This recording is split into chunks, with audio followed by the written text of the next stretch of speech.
Peace and Pan Africanism, peace and Pan Africanism. Peace and Pan Africanism, peace and Pan Africanism. Peace and Pan Africanism, peace and Pan Africanism. How are you doing? How we doing there, gorgeous?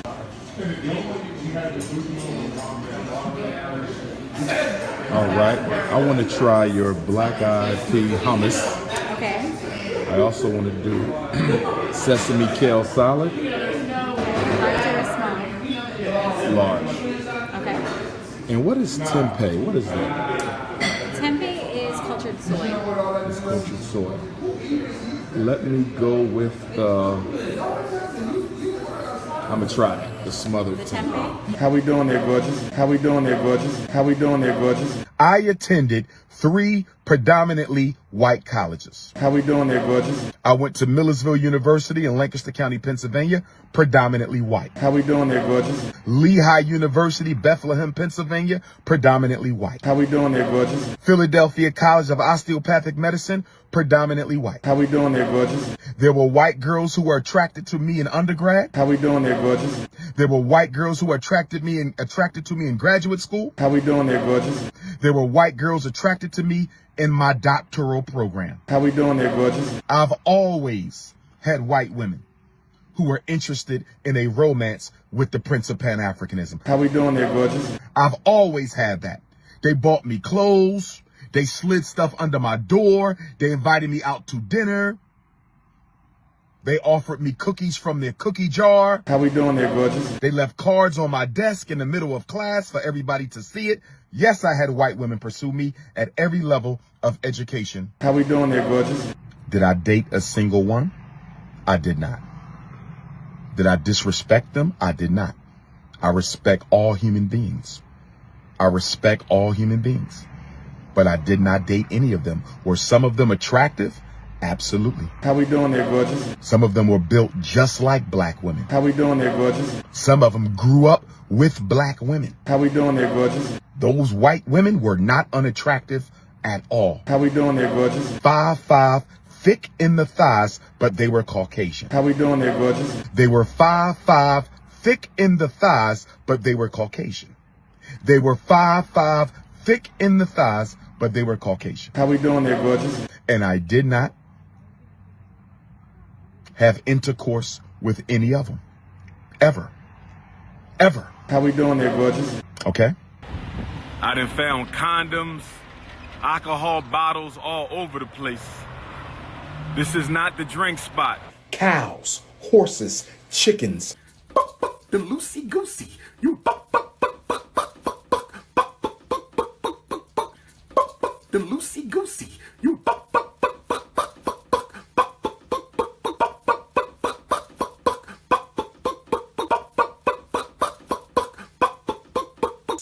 I'm gonna go to the pet store and I'm gonna get about 50 baby mice. And the minute one of you Negroes starts squealing about election day, I'm gonna throw a mice on your ass. Black pigs. All right, everyone, get your 50 baby mice ready to go because we got another live stream today. Hope you all enjoyed yesterday's live stream. Let's get it. FDMG is coming. FDMG is coming. FDMG is coming. It's coming. FDMG is coming. It's coming, FDMG, it's coming, it's coming, it's coming, it's coming, it's coming, it's coming,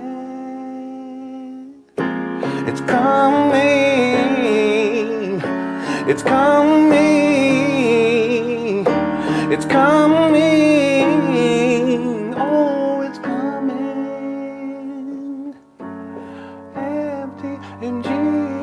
it's coming. FDMG is coming, thought his personality be twerking, it's twerking.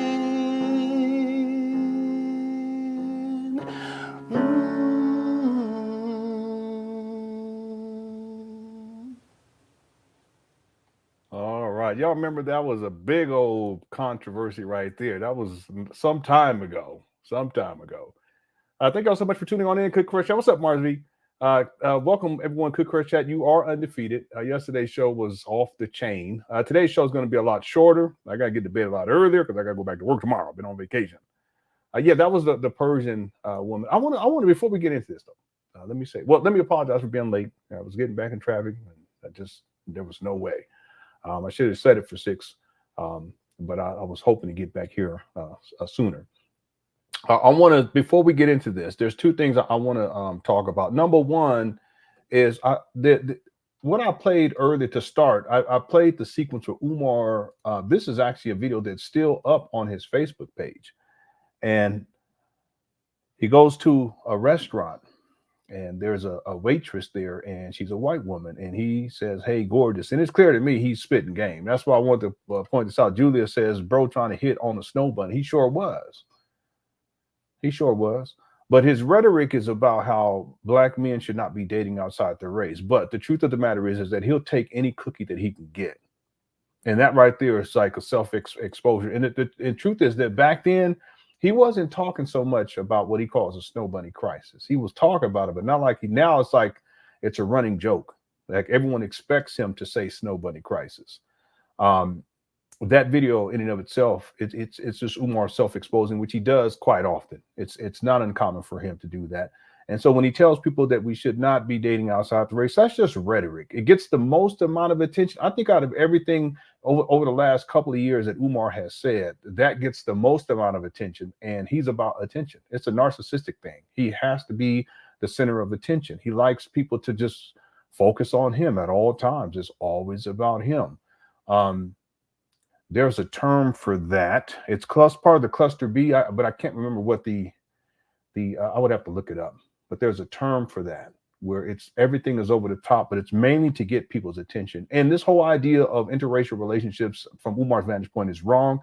That's just drama, just to stir the pot to get more attention on him. It's like it's an act. But in essence, if he was able to get him a white woman, he would get a white woman. He's put himself in a corner now, you know. And so one last thing I want to say, the second thing is that his rhetoric is interesting because he'll tell black men in particular that we should not date outside the race, but quote unquote race, because it's a social construct, not a scientific one. Though he tells black men that we should not date outside the quote unquote race, he's not committed to a black woman. His only commitment to black women is to get money and to get draws. So it's okay for him to live a sexually promiscuous lifestyle and prey upon these women and run through these women. And in his mind, that's enough of a commitment. No relationship, no girlfriend, boyfriend. We're not engaged. We're not married. We're not raising a family. None of that. So you black men don't date outside the race. But Umar, what he will do is he'll tell you that. But what he will do is he'll continue to sexually exploit black women. And somehow that's okay. Well, the truth of the matter is that he doesn't care about black women at all. What he wants is money and he wants the cookies. Okay? It's that simple. We got a new member, Brian. What's up, Brian? Hope everything's going well with you. It's been a minute. Good to see you up in here. Were you here yesterday? I don't remember seeing you yesterday.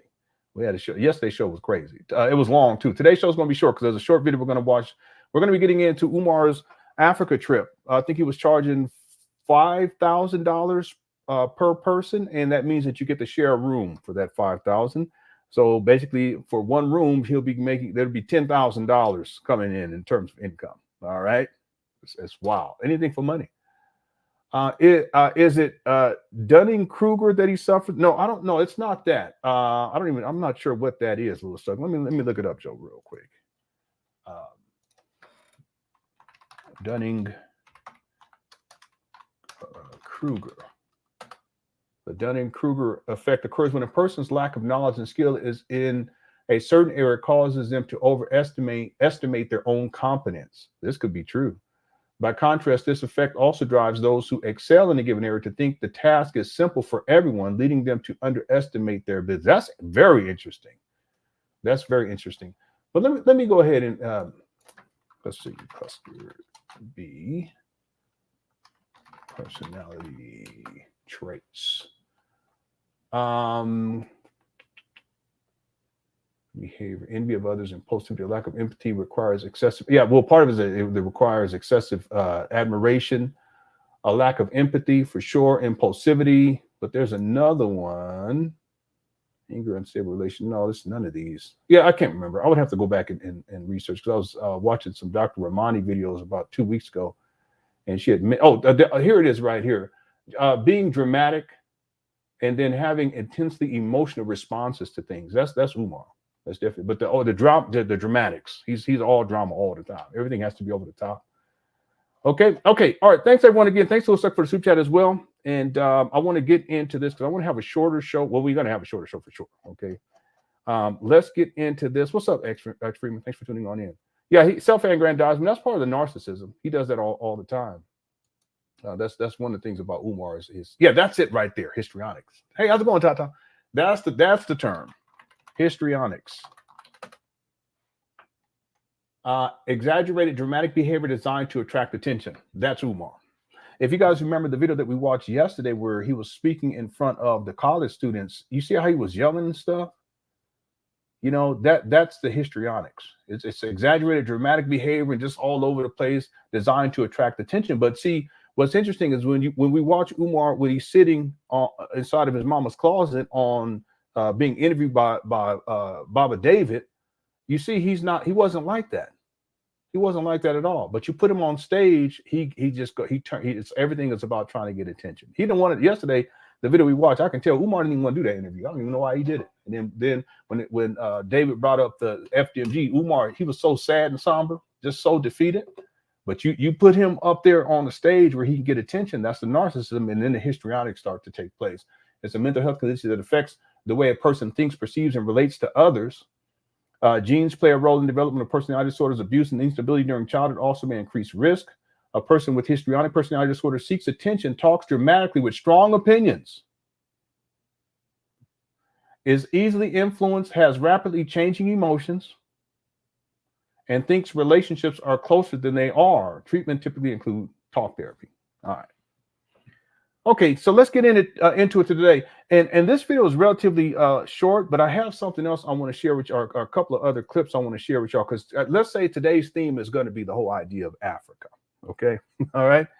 So Umar, he has done these Africa trips in the past, and he hasn't done them for many years. In fact, I remember in and around the time where he purchased these abandoned buildings, he had done one. And a lot of those people who were there, they're not around anymore. There's so many people who were around Umar back then that are not around anymore because he uses and abuses. I want to check this video out right here. Check this out. Hey.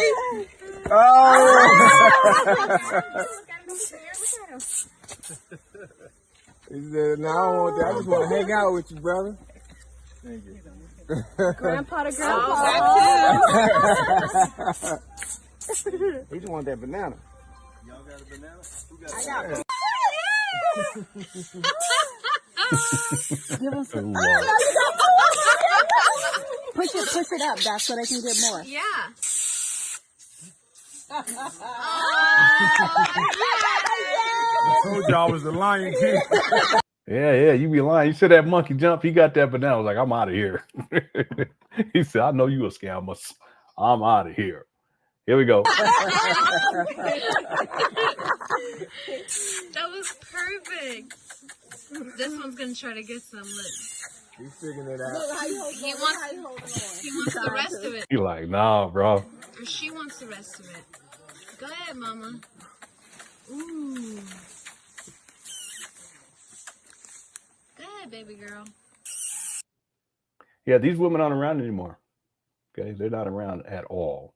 So I want to show that because that's really these Africa trips he used to go on, and he would take mainly women. It would be mainly women that would go with him on these trips. So now let's get to the video today, and I've been wanting to cover this for some time. I think it's this one right here. Is it this one? Let me take a look.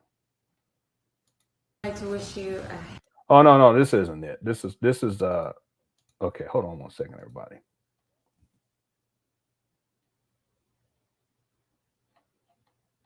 Okay, I think it's this one.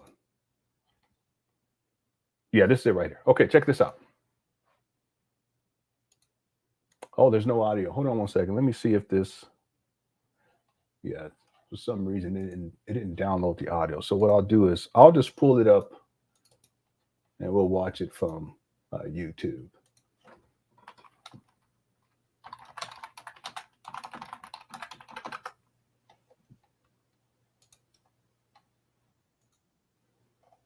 Okay, I'm going to play this and then let me know if you guys can actually hear the audio. All right, here we go. Do a screen share.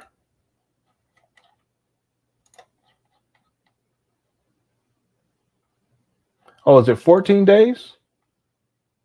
For 5,005. I didn't know it was 14 days for, because I haven't watched the video. $5,500, and you're sharing a room. That's crazy. That is so crazy. No, I'm not in my mama's closet. I'm in my bedroom. We gave our daughters the master bedroom. It's huge and it has a really nice tub in there and shower and bathroom. Walk-in closet is about the size of this room. But they deserve it. They deserve it. Okay, so let me do a screen share right here. Okay, let me know if you guys can hear the audio. Let me get this out of here. Yeah, I think this is it. Okay, here we go. Peace and love, family. This is your big brother, Dr. Umar Tunde, King Kong Consciousness. For all of you who are interested in going with me to Africa this summer, we do. Yeah, can y'all hear this? And it looks like he's saying $6,000 for 2 weeks. Well, he was trying to come up big time. This would have been the 7th African group tour. Peace and love, family. This is your big brother, Dr. Umar Tunde, King Kong Consciousness. For all of you who are interested in going with me to Africa this summer, we do have the package ready. The price is more than what my groups have paid in the past. My previous 6 group trips to Africa, with the last one being in 2019, they averaged $4,500 to $4,800 per person for double occupancy, with having your own room costing more than that.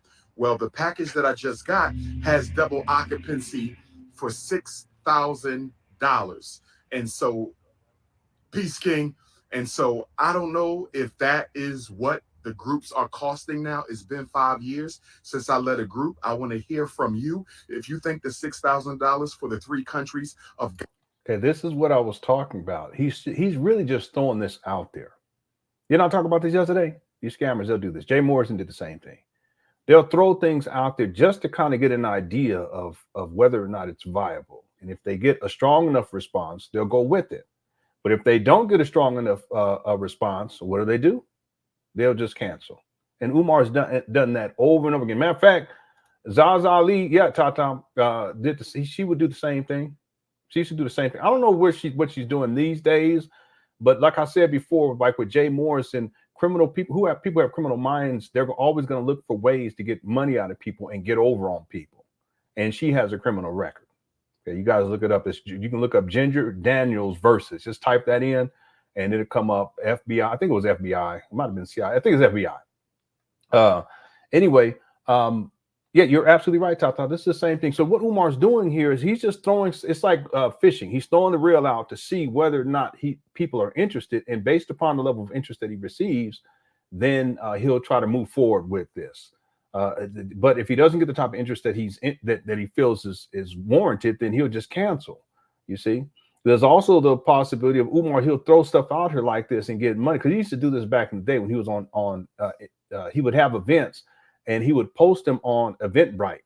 Yeah, Eventbrite, and people would pay for tickets there, but then he wouldn't have the event, and then would not refund them. And so people started. This went on for a long time, but then people started to complain to Eventbrite. And they shut him down. And so he went to Event B. Anybody remember this? Hit the one. This is a long time ago. So this is just another example of Umar doing this, but it's on a larger scale because he's asking for $6,000. I thought it was $5,500. Okay. Zaza Ali used to do the same thing back in the day. Hopefully she's not doing that kind of stuff these days. Lewis Suck said, and thanks for the super chat. Lewis Suck says, I guess psychologizing on them on the corner ain't paying them. Yeah, the thing is that you would expect someone who had, we talked about this yesterday, you would expect someone who has 6 degrees, and as Umar Johnson claims, it's the histrionics again, that he's Big Pop. He's most requested. He's the greatest psychologist of the 21st century. He said all this type of thing. This is the narcissism. This is the self-aggrandizing. But the point is that you would expect someone like that who has 6 degrees to be able to maintain. Oh my goodness, I got to remind me of something else. You would expect this type of person to have a stable life where they don't have to do things like this. See, they have steady income. You know, they don't have to be up here trying to scam. They don't have to be doing any of this stuff. They would just, you know, they would work at a job, they'll work their profession, or they have their own business, or a combination of those things. But not with Umar. So all this talk about how he's a great psychologist, he says he's a therapist, he says all these, none of that's true. I've heard him say that he's a vice principal and a principal. I haven't found any information online or otherwise that would indicate that maybe he was, but there's no, normally if you're a principal, at the very least, vice principal, that there would be an online record of that, right? Not with Umar. See? So you're right. All this psychologizing, all them on the corner, it ain't paying the bills. And that's why he has to resort to these types of things. And there's so many different other things. You guys remember Umar was talking about he was going to put together a documentary. Anybody remember that? And he was collecting donations. This went on for years. I think it was supposed to premiere, if my memory serves me right, I think it was supposed to premiere in 2014. So it's about a decade late. But he would still carry on with it and fill people out, and people would send him money for that. He says, yeah, we're doing these interviews, and if you're interested in being interviewed, and this would go on and on and on, and nothing ever came into fruition. Well, there's no different than what we're seeing right here. So yeah, for psychology and all them on the corner, it ain't paying the bills. That's the thing I understand. If it doesn't work, and if you find yourself in this type of situation over and over again, whether you're Umar or Jay Morrison or Polite, because he was living in poverty. People think he was balling, but he wasn't. And he didn't own nothing. I have receipts on that too. This guy was living out of hotels and had his harem living out of hotels. You know, that's sad. Okay. But see, if you would just settle down and do the right thing, you wouldn't have to do all of that. But see, Umar continues to do this, and it's been going on for such a long time. Thanks for super chat, Lewis. Thanks, Tata, as well. I appreciate it. By the way, speaking of paying bills, I'm gonna come back to this. Little Suck, if you can remind me, okay? I'm gonna try my best. I don't have any paper up here because I'm I have a pen over here. Let me see. Well, someone remind me. Say, Lenon, can you play the bills, the FDMG bills? Because there's something yesterday that I just did. I heard it when I was listening back to the show yesterday, and I just missed it during the show. But it's really, really important for us to take a look at it. We'll get the calculator out. I want to show y'all something. Okay, so someone remind me. Okay, so let's get back to it. Here we go. Ghana, Senegal. Peace and love, family. This is your big brother, Dr. Umar Tunde, King Kong Consciousness. For all of you who are interested in going with me to Africa this summer, we do have the package ready. The price is more than what my groups have paid in the past. My previous 6 group trips to Africa, with the last one being in 2019, they averaged $4,500 to $4,800 per person for double occupancy, with having your own room costing more than that. Well, the package that I just got has double occupancy for $6,000. And so you see random people walking. Umar, he saw that guy. That's why he stopped. Watch this. Peace, King. See him look back? He's so scared up there. Why would y'all send your child up here for $500 a month? And Umar, he shook up here every time he go up here. Look. That I just got has double occupancy for $6,000. And so, peace, King. That guy was like, "What's up, bro?" Umar started licking his lips. He all nervous. He's nervous. He started licking his lips. And so I don't know if that is what costing more than that. Well, the package that I just got has double occupancy for $6,000. And so, peace, King. And so no. Umar was shook. Ghana, Gambia, and Senegal, as Umar says. It's a Senegal. Okay. That was another super chat there. Chavis, how's it going, Chavis? Chavis says, greetings and everyone here. 5,000 to go to Africa with Tunde Scamacus. I'd rather tongue kiss No, don't do that. See, now let me to be fair, Chavis, I don't know what it would cost for 2 weeks and double occupancy, how much it would cost to go on a trip to Africa, but I don't think it would be, because he says 6,000. I don't think it would be 6,000. That just sounds ridiculous to me, because it's only 2 weeks and you're going to be sharing a room. Nah, I don't. It's just Umar trying to come up. That's all that is. He's trying to come up, and that's why I think I put up a poll too for this live stream to ask people, would you go on a trip? I got to someone remind me about that too. I'm gonna forget. I forgot yesterday to talk about the poll, and the question was, would you go on a trip? Would you pay? And now it's 6,000. Would you pay $6,000 to go on a trip to Africa with Umar? Anyone here? Would you do it? If you would, say yes. If you wouldn't, hit no. You can also vote on the poll. All right. I don't know what Umar was thinking. I really don't. Thanks for super chat, Chavis. Okay, let's go. Let's keep going. Here we go. Well, I don't know if that is what the groups are costing now. It's been 5 years since I led a group. I want to hear from you. If you think the $6,000 for the 3. Wait, see, wouldn't you know that? Shouldn't he know how much it would cost? He doesn't know. He's just throwing this out there. It's a filler. That's it. Like I said, he doesn't even know how much it costs. He's just throwing out $6,000, just like he threw out. What did he thought yesterday to paint? He said it was going to cost $20,000 to paint the inside. Where each gallon of paint was going to cost, what was it, like $162, if my memory serves me right, for a gallon of paint. Anyway, 3 countries of Ghana, Senegal, and Gambia is worth it. Please let me know. If it is, we're going to move forward. Okay, so Rosalind says, did some checking. 14 days in South Africa is $9,000. Morocco is $2,500. Seems like it depends on the country you visit. Yeah, I would assume that it depends on the country that you visited, and also whether it's single occupancy or double occupancy. I'm sure that would matter as well. Okay, so the point is, Umar doesn't know. He's throwing that figure out there just to see what type of response he would get. Yeah, okay, so it was $126 for basically what Umar was saying is $126 for a gallon of paint. That's what he was saying inside that other video, which is ridiculous. Okay, here we go. Forward. I want to see how many of you are still willing to go at the new price, which is approximately $1,200 or more what we've paid for my previous 6 groups. But again, it's been 5 years, last trip being in 2019. And so maybe with the cost of gas, hotels, airplane, I don't know, but the price is much higher now than it was before. And I want to know what you guys think. If you still want us to push forward. But he said he didn't know. He said he didn't know just 20 seconds ago. He doesn't know how much it would cost.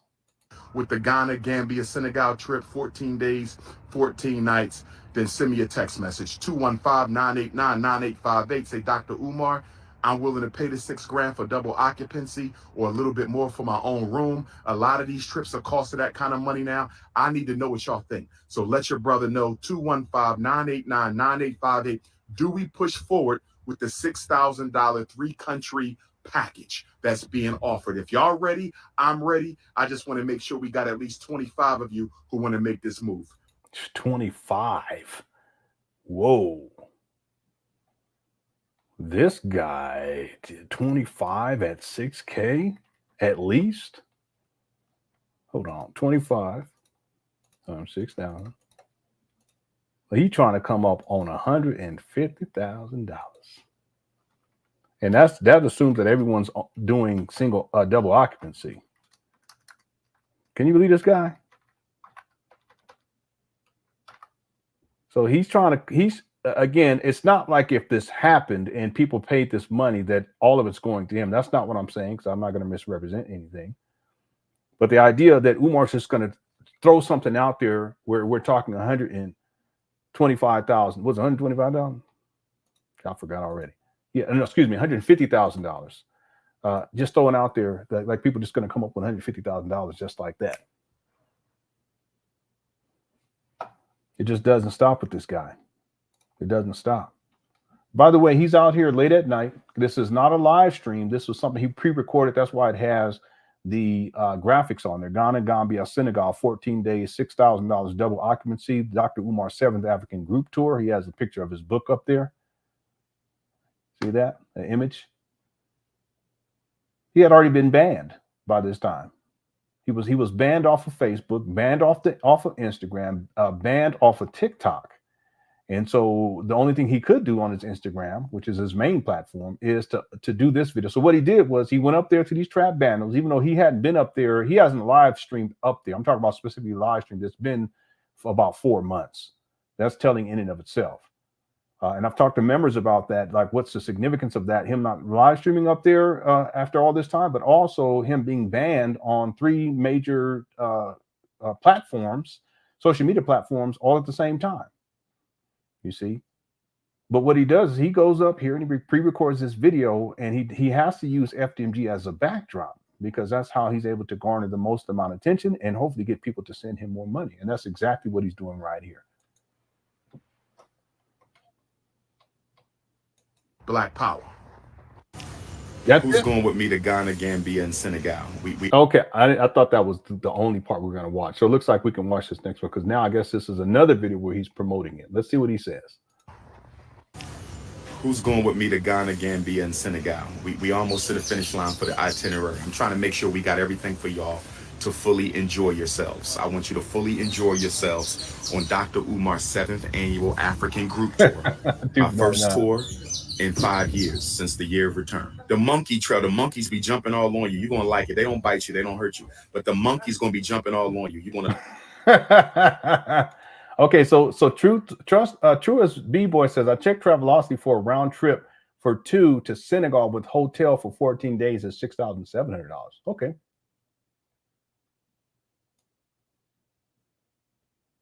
Yeah, I wonder how far out that is though, too. Because that would make a difference. I'm not sure. I don't remember. I don't think Umar actually stated when this would take place. Did he? I don't think he did. But we'd have to consider that too. Because obviously, if you're trying to book a flight in hotels, let's say 2 weeks out or a month out, it's going to be more expensive than if you did it 3 or 4 or 5, 6 a year out. But let's see. Maybe he explains that here. Let's take a look. I love it. That's why I want y'all to go to the monkey trail. Grandpa to grandpa. Yeah, Amira says most of the Africa trips I've seen average around $3,000. Okay. Damn.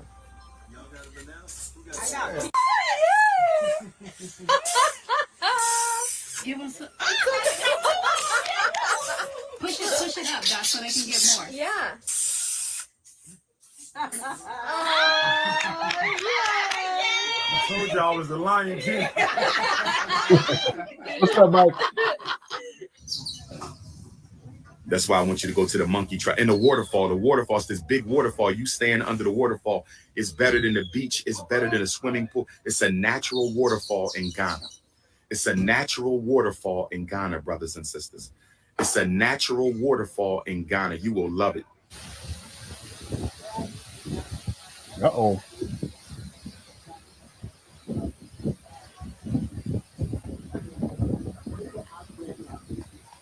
How far is Togo from here? I can see it, but not y'all. This is a wonderful waterfall here in the guys. Yeah, that's really nice.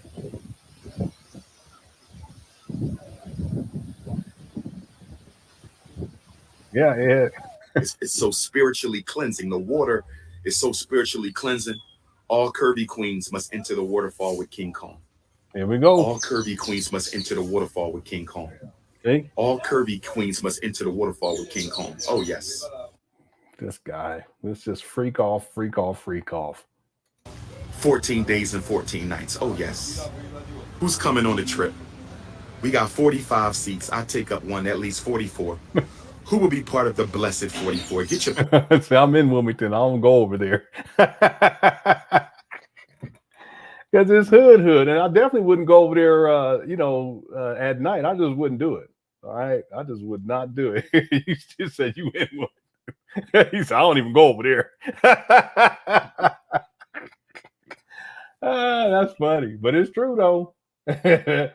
I know, Lola. There's water everywhere. We got the lake right outside my the window, my daughter's window, and then my area where I'll be live streaming from starting next month. There's a lake right there. It's nice too. And then there's vistas. You can see out over the lake, but then you can see mountains and stuff. It's real nice. Yeah, I know. Here you go. He always got to do this.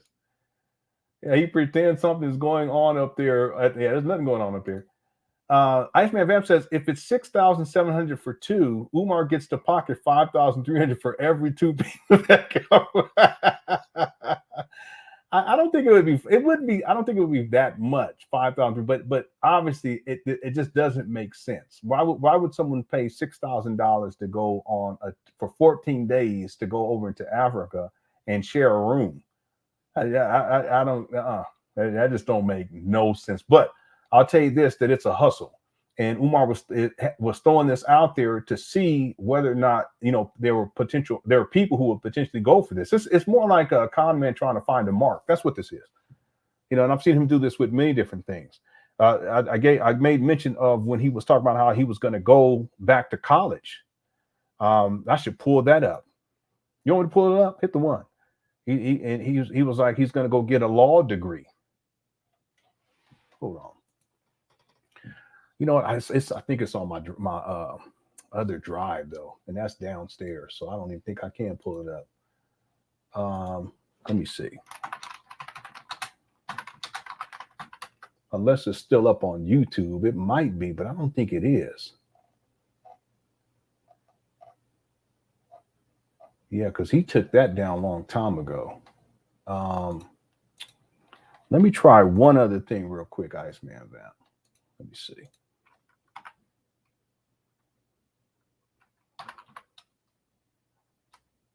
Yeah, it was from 2017.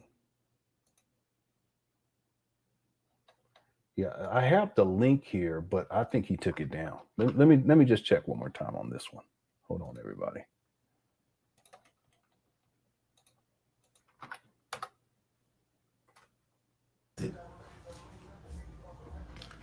I have a confession.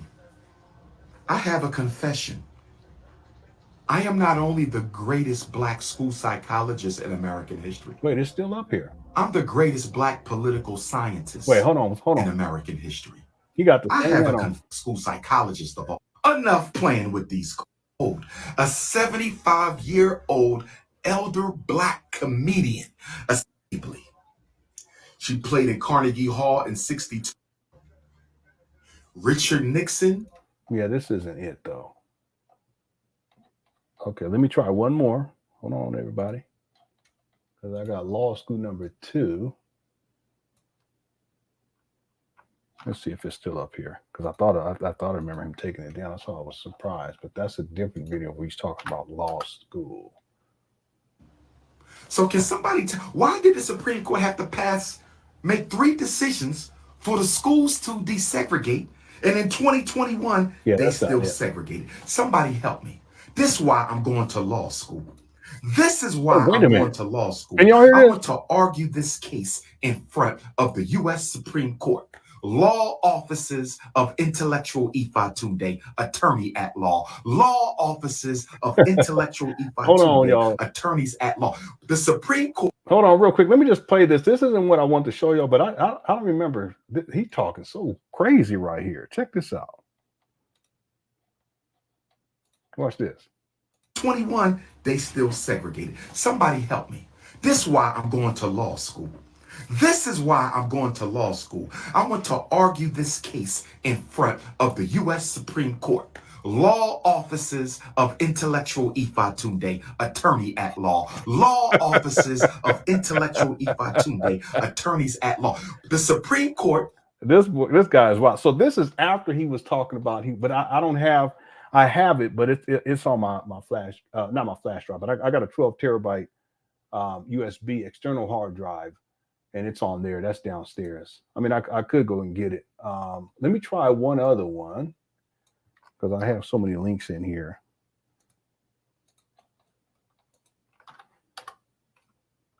Yeah, it's unavailable. Yeah.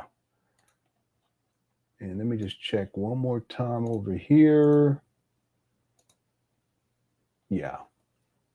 Yeah, okay, that's it. I mean, I can see, I can probably go and get it later, but anyway, you guys just have to take my word for it. But he was talking about going to law school, and it was just him throwing out numbers to try to see whether or not people would give him money. And that's exactly what he's doing right here, Iceman. He's just throwing out figures to try to see if he can get money out of people. Okay, thank you for the super chat, Iceman Vamp. Lewis Duck says, pay all that to listen to him break wind and belch, watch him eat little Debbie's in his drawers, and wake up from sleep with him screaming into his phone. Yeah, I don't see what would be, because you can go to you know what, one of those Africa trips though, it wasn't even his trip. It was an elder that's in the Black conscious community, and he's well known amongst the Sonnetter people. An older guy, I can't remember his name. He's been in Hidden Colors many times. But it was actually his trip, and Umar tried to act like it was all about him. No, that was the elder's trip. Dr. Smalls, I think that's his name. If you go back and look at those videos, you'll see that wasn't Umar's. Umar always acting like everything is about him. Okay, it's the histrionic stuff. But I don't see why anyone want to pay $6,000 to go for 2 weeks with Umar. I remember one time Umar was talking about one of the trips that he went on, and he was mad at one of the men there because one of the men there was giving suggestions on what they should do, and Umar took offense to that. He was like, it was my Africa trip. If you want to be in charge, and he wasn't saying this to the man, but he was complaining about this guy, and he was doing this live stream talking about this guy. Anyway, yeah, I don't see why would anyone do that? I mean, you could just go by yourself, go by yourself, or go with your wife and or go somewhere else. I don't know. When we go out to do things, we go to Walmart. Sometimes we go to Costco if we really feeling, you know what I mean? All right. Okay, thanks, Lewis Luck, for a super chat. Okay, let me do this. Let me get caught up on all these super chats, then we're going to get back to the video. Sigmund says, I'm sorry, folks. That guy reminds me of the missing link. Check the length and girth of the head. Where is the neck? And he refers himself as King Kong. A statue of him a statue of his dome would fit quite well on Easter Island. Okay, you talk about this image right here. Yeah, Umar, he's an interesting character. He really is. And the fact that he refers to himself as King Kong, there are people who have pointed this out many times before. The story of King Kong was a gorilla, and really was a symbolic representation of the Black man, being a threat to white society and being a threat to white imperialism, as it were, the Empire State Building, but also being a threat to white women. And so this King Kong, this ape, ends up stealing this white woman. Okay, all of that was planned. That's why the movie was so appealing, because it really played on people's fears based upon, racism.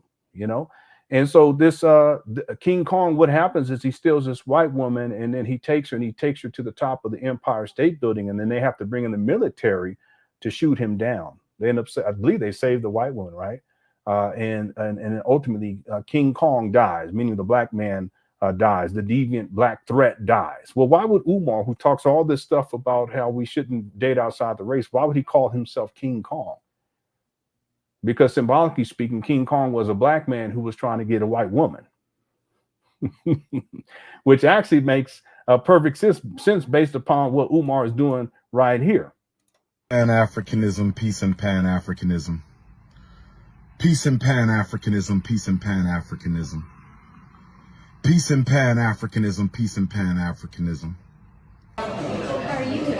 How we doing there, gorgeous?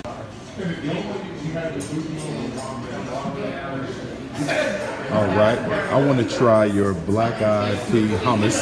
Okay. I also want to do sesame kale salad. Large or small? Large. Okay. And what is tempeh? What is that? Tempeh is cultured soy. It's cultured soy. Let me go with I'm gonna try it. The smothered tempeh. How we doing there, gorgeous? How we doing there, gorgeous? How we doing there, gorgeous? See, and that image right there, particularly High Tower's image, that's from yesterday. We watched the video, and Umar said, "Man, if this guy don't stop, please." All right. Thanks for the super chat, Sigmund. I appreciate it. Let me get these other super chats real quick. Sal says Umar is just trying to collect his paint money for that one building. He always leaves out the other 4 buildings that are in dire need of repairs. So there's actually 3 buildings. He says 4. He says 2 campuses, but it's really 1 campus. The other side of the street, and I've talked I've told people this. This is one of the most fascinating aspects of the school scam that really has floated under the radar. Not many people have spoken about. Really, there's not many people talk about Umar anyway, like it was before. But the point is that even back then, it wasn't like many people were talking about this because it kind of gets lost in the sauce, as it were. And this is to say that there's 3 buildings. And there are 2 parcels. There's one side of the street with the larger building that has a connected. If there's a gym that's connected to it, okay. Umar says that's 2 buildings. It's actually 1 building. If you go look at it structurally, it's 1 building. And then on the other side of the street, you have a smaller building, which he calls a smaller school. And then there is a separate gym, or what he calls a smaller gym. Okay. Now, when Umar did the school promo video back in, actually he recorded it back in October. It was in the fall of 2018, but he premiered it in February of 2019. And if you guys go and watch that video, that's when he starts off. He has on that penguin. He's a tuxedo, and he's walking up the steps, and then he acts like he's putting the key in, but it's really not the right key. Okay. That particular building, that's the other side of the street, which is the larger, but he would call what he normally calls the larger school, and then the larger gym. They're connected, and he's inside of there, and he's walking through. That's a main selling point, okay? But the thing is that he's also admitted that side of the street, the damage is far worse than on the other side of the street. So he says what we were going to do is we're going to focus on the smaller school and the smaller gym. That's the other parcel. So what has happened over the last 5 years and 2 months is that the other side of the street, he hasn't done anything over there. In fact, he hasn't even walked and showed the inside of there in over 4.5 years. That's telling in and of itself. What's going on over there? You know, I was thinking that I wouldn't be surprised if he just rinsed that out to, homeless people. Now, anyway, I wouldn't be surprised if he's doing something shady with that. But the point is that he's abandoned that side of this whole school project, and he's focused on the smaller school and the smaller gym with very little progress over the last 5 years and 2 months. So if you guys think about it, if he focuses on the side of the street that's smaller buildings and the least amount of damage or lesser damage relative to the other side of the street, and it takes him 5 years and 2 months just to get to this point, well, how long is it going to take for him to open up the other side of the street? You see what I'm saying? And the other side of the street needs way more work done on it than the side of the street that he's been, quote unquote, focusing on. He's really not focusing. It was 5.5 years already. Excuse me, 5 years and 2 months. Okay. By the way, speaking of paint, he was saying how it was going to cost $20,000 in the video that we watched yesterday. It's going to cost $20,000 to paint the inside of the small school. Just think about this.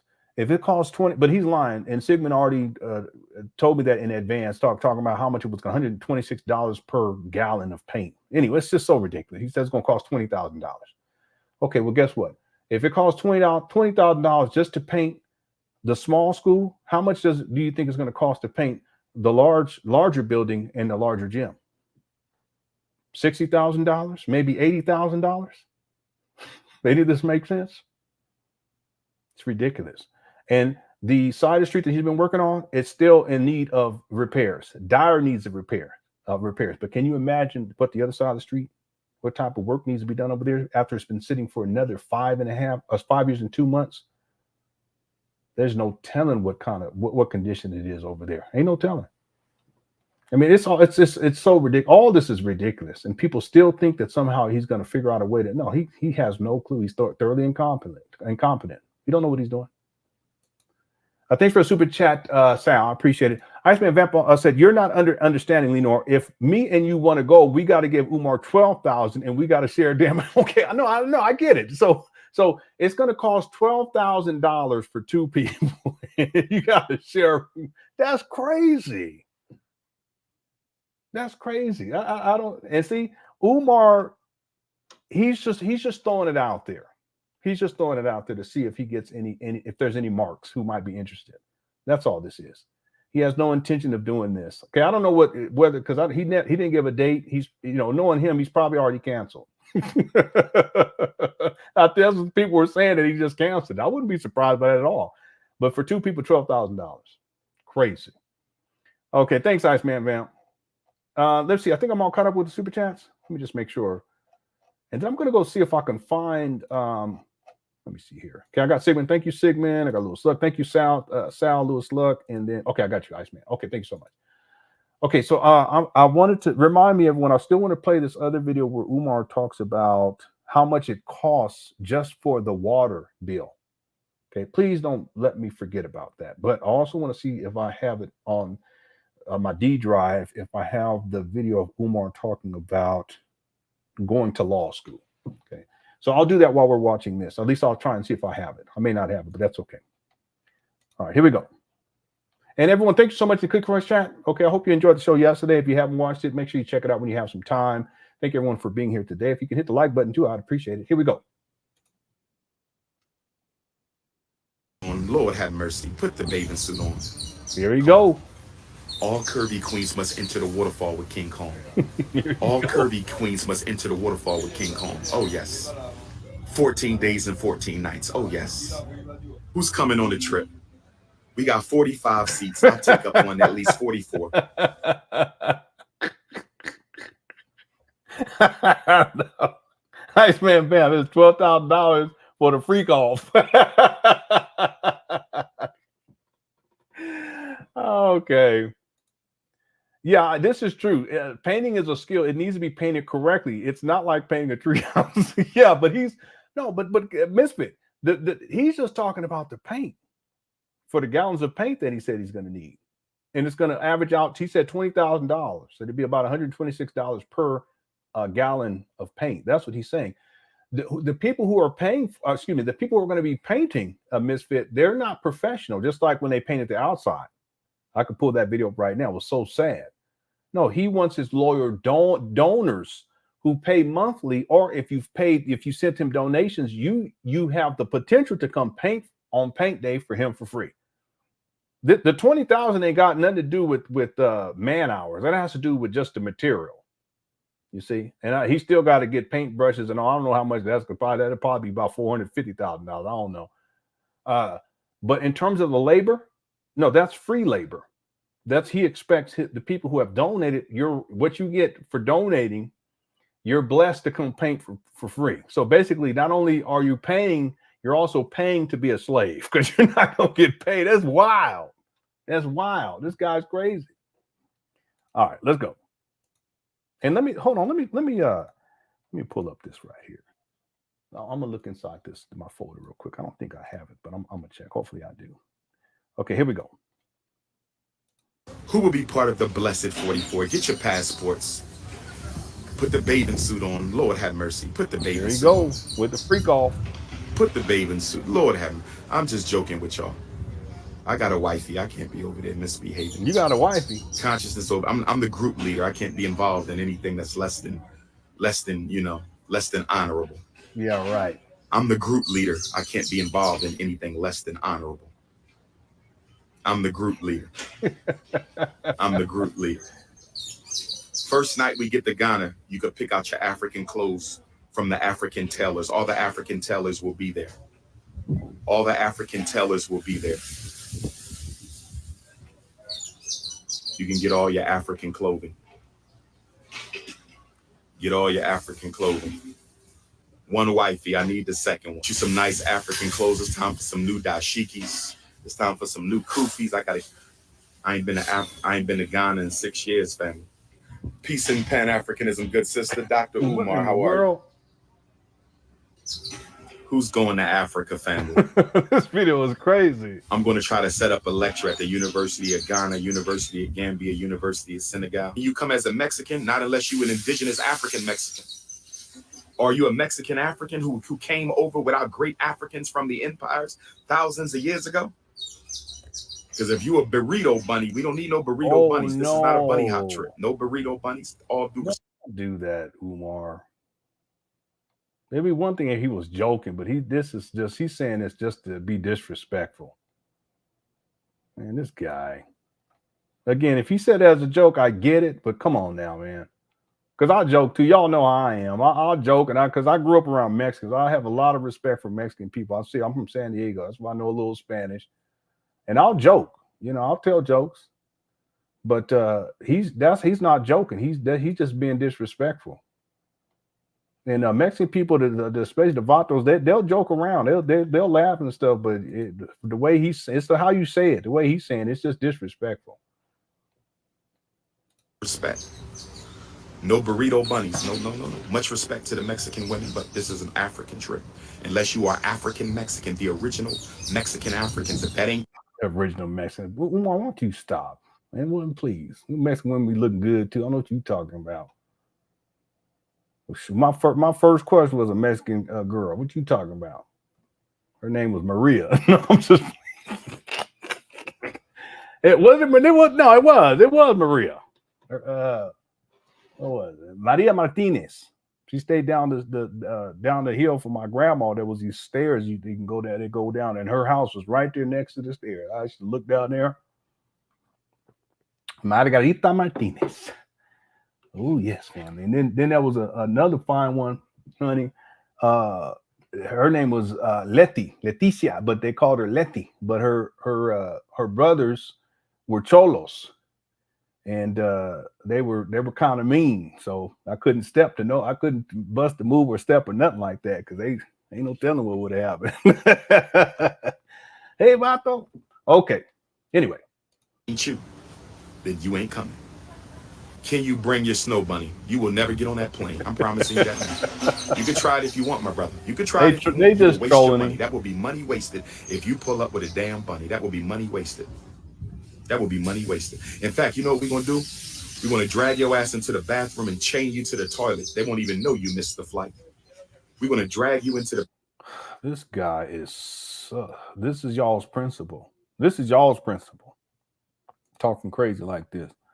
I found the video, by the way. I'm surprised I have it on here. I know I have it on my 12 terabyte drive. I need to get another computer anyway, but I need a laptop. I can just leave it up here. So if I do have to live stream up here, I don't have to bring my PC up here. My son helps me. He be helping me a lot, my youngest son. Son, can you help me move this? Can you help me move that? He's like, okay, Dad. He's such a wonderful young man. All our kids, though, they're good. They're good people. That's the one thing. Anyway, what were we talking? Yeah, that's what it sounds like. It sounds like some freak off. Here we go. I mean, I don't know what it is.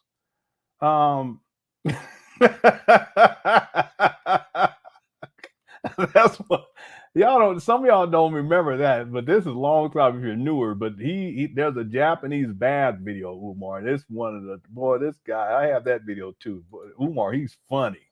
He's weird, but he's funny. Okay, I did find the matter of fact. Let me just do this before I forget. Let's see, video file. Oh, y'all, hold on. I'm sorry. Let's see here.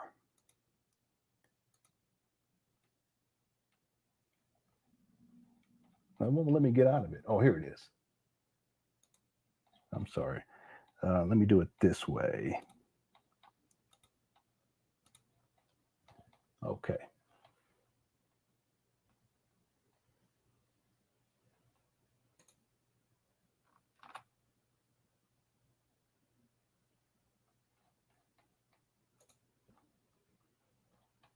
Okay. Now this wait, it's not coming up. This video, it's actually a screenshot. It looks like it's a screen capture. But let me see. Yeah, I don't know if this guy's around anymore, but I remember this is the only, I don't even know if it's still up. It may not still be up anymore, but it's hard to find this video. But I have it as a screen capture. Here we go. In for the day. I hope this was beneficial. Going over school discipline procedure, protocol, process for regular ed students and special ed students. Y'all want me to go back to law school? I got accepted to law school about 10 years ago, and I turned it down because I was still working on my doctorate. I got accepted to a small law school in Florida, Central Florida, and I turned it down because I was working on my internship for my doctorate in clinical psychology, which I have. If I could do it over, brother and sisters, I would have dropped out of that doctorate program and I should have went to law school. I made a big mistake. I made a big mistake. If I do go back to law school, y'all gonna pay for it because I'm not taking out no. This is what we were talking about yesterday. Remember? Listen to this. Big mistake. If I do go back to law school, y'all gonna pay for it because I'm not taking out no more loans. Y'all hear me? He said he's not taking out any more loans. We said, can you imagine what a student loan debt has to be after he was in school for over a decade, getting 6 degrees? He didn't go straight through either. It's not like he went from bachelor's and then into master's and then to got his PsyD, back to back to back. No. This guy was in college for over a decade. Can you imagine what a student loan debt must be? Yeah, but y'all, yeah, I know exactly. Y'all gonna pay for it. And then he talking about he wants to go get a law degree, and y'all gonna pay for it now. It's crazy. $300,000. Where is he going? Is he going to an Ivy League school or something? I don't know. The law school, y'all gonna pay for it because I'm not taking out no more loans. Y'all hear me? If I get accepted to a law school, are y'all willing to raise the money for me to go? Because law school is that's going to be about a $300,000 investment. Would y'all raise the money for me to be educated at law school so I can come and fight for your children? Okay? If y'all would raise the money, I would do it, but I'm not paying for it. I've been struggling for our children for 20 years. If y'all going to pay for it so I can help fight for y'all even more, I'll go. But if y'all not going to pay for it, I'm not going. If y'all not going to pay for it, I'm not going. That's Umar. That pretty much sums him up, period. Doesn't it? That sums, I know it is. It is. A lot of people haven't seen that because it's very hard to find. I actually have the actual video that's not a screen capture like that, like a video capture. Yeah, I don't know if Javen is still around anymore, but he captured it. And see, if you find the video where he's in that suit and he has that backdrop, okay, he was living his mama. He's living with his mom at that time too, where he flipped the phone. He's living in Phil. But if you find that video, that section right there is edited out. If you find it online, okay, if you search for it. But I actually do have the video where he actually says that. It's on my other drive. But I think the video that we just watched, that's the only version of it online that actually you hear him talking about he wants people to pay $300,000 to go to a small school. Yeah. According to him, it was a small school. It's going to cost him $300,000. Like, boy, this guy, he's something else. He's something else. Okay, yeah, that's y'all's lawyer, not mine. Yeah, it is. It's entitlement. That's part of the narcissism. That's part of the narcissistic personality trait, is the sense of entitlement. And Umar has that. One of the times where I really noticed it, where it really became glaring to me, and you see it all the time, because he actually feels entitled to you women's cookies too. Kind of man. He actually feels entitled to that. It ain't got nothing to do with trust or love or relationship or marriage or any of that stuff. He feels entitled to it. The time where it really became apparent to me was when he was in that orange jumpsuit type of dashiki thing, looking like Big Bird. And he was talking about how the donors had sent him. He said something like, y'all only amount you got to give me is some $250,000 damn dollars or something like that. Y'all remember that? I said, wait a minute. Why would you say something like that? You have to be really entitled where people give you hundreds of thousands of dollars and you're basically bashing them because you feel entitled to more and no gratitude whatsoever. None. That was the first time I said, wait a minute, something. But that's part of the narcissism. You guys look at narcissistic personality traits. That's one of the things, the sense of entitlement. They feel like they're entitled to everything, special treatment. They feel like they're entitled. But with Umar, it's scary because he actually feels entitled to not only the money, but he feels entitled to the cookie. But see, the cookie and money and food, that's all the same thing to him. That's why he calls it a cookie. And I don't mean to be this way, but the food thing for him, we saw the video yesterday. He feels entitled to food. And we should all eat, right? But he feels entitled. Like, I need some more. And that's why He looked like he on his 5th trimester. We had to get an extension. That's from yesterday. Umar got an extension on it. The doc said, no, we must induce. We have to induce this right now. Umar, no, if you can give me a couple more months, I just need a couple more months of maternity leave. Because we working. Okay, where are we at anyway? Okay, so we covered that. And I think we're on back to this video. Here we go. The bathroom and chain your ass to the toilet. They won't even know you missed the flight at the airport. You'll be chained to the airport bathroom toilet, my brother. That's what we're going to do. It's be crazy. Money wasted. Never get on that plane. I'm promising you that now. You could try University of Gambia, University of Senegal. You come as a Mexican, not unless you an indigenous African Mexican. Are you a Mexican African who came over with our great Africans from the empires thousands of years ago? It was struggling. Someone said he had on a halter top. They said Umar had on a halter top. This is the picture right here. Yesterday's show was crazy. Someone said Umar had on a halter top. Simon said Umar was on his. He said Umar was on his fifth trimester with triplets.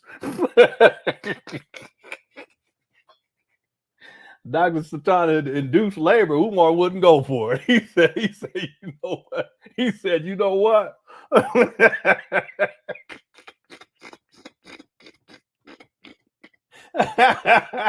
Yesterday's show was crazy. Literally, it was crazy. All right.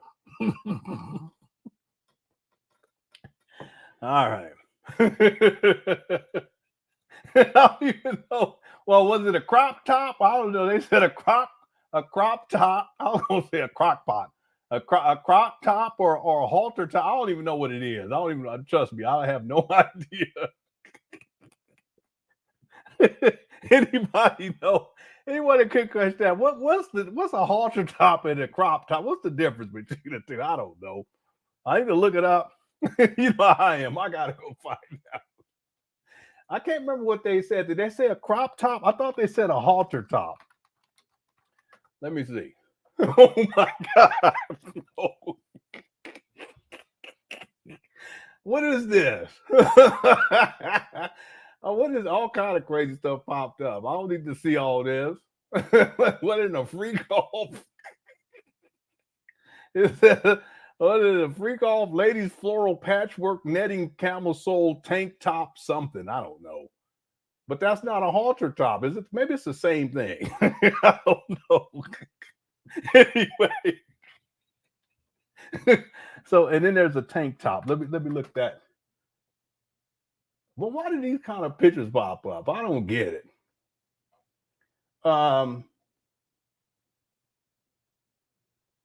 Yeah, but a tank, no, okay, well, I think yesterday was someone said a crop top or something. Anyway, I got blowed off.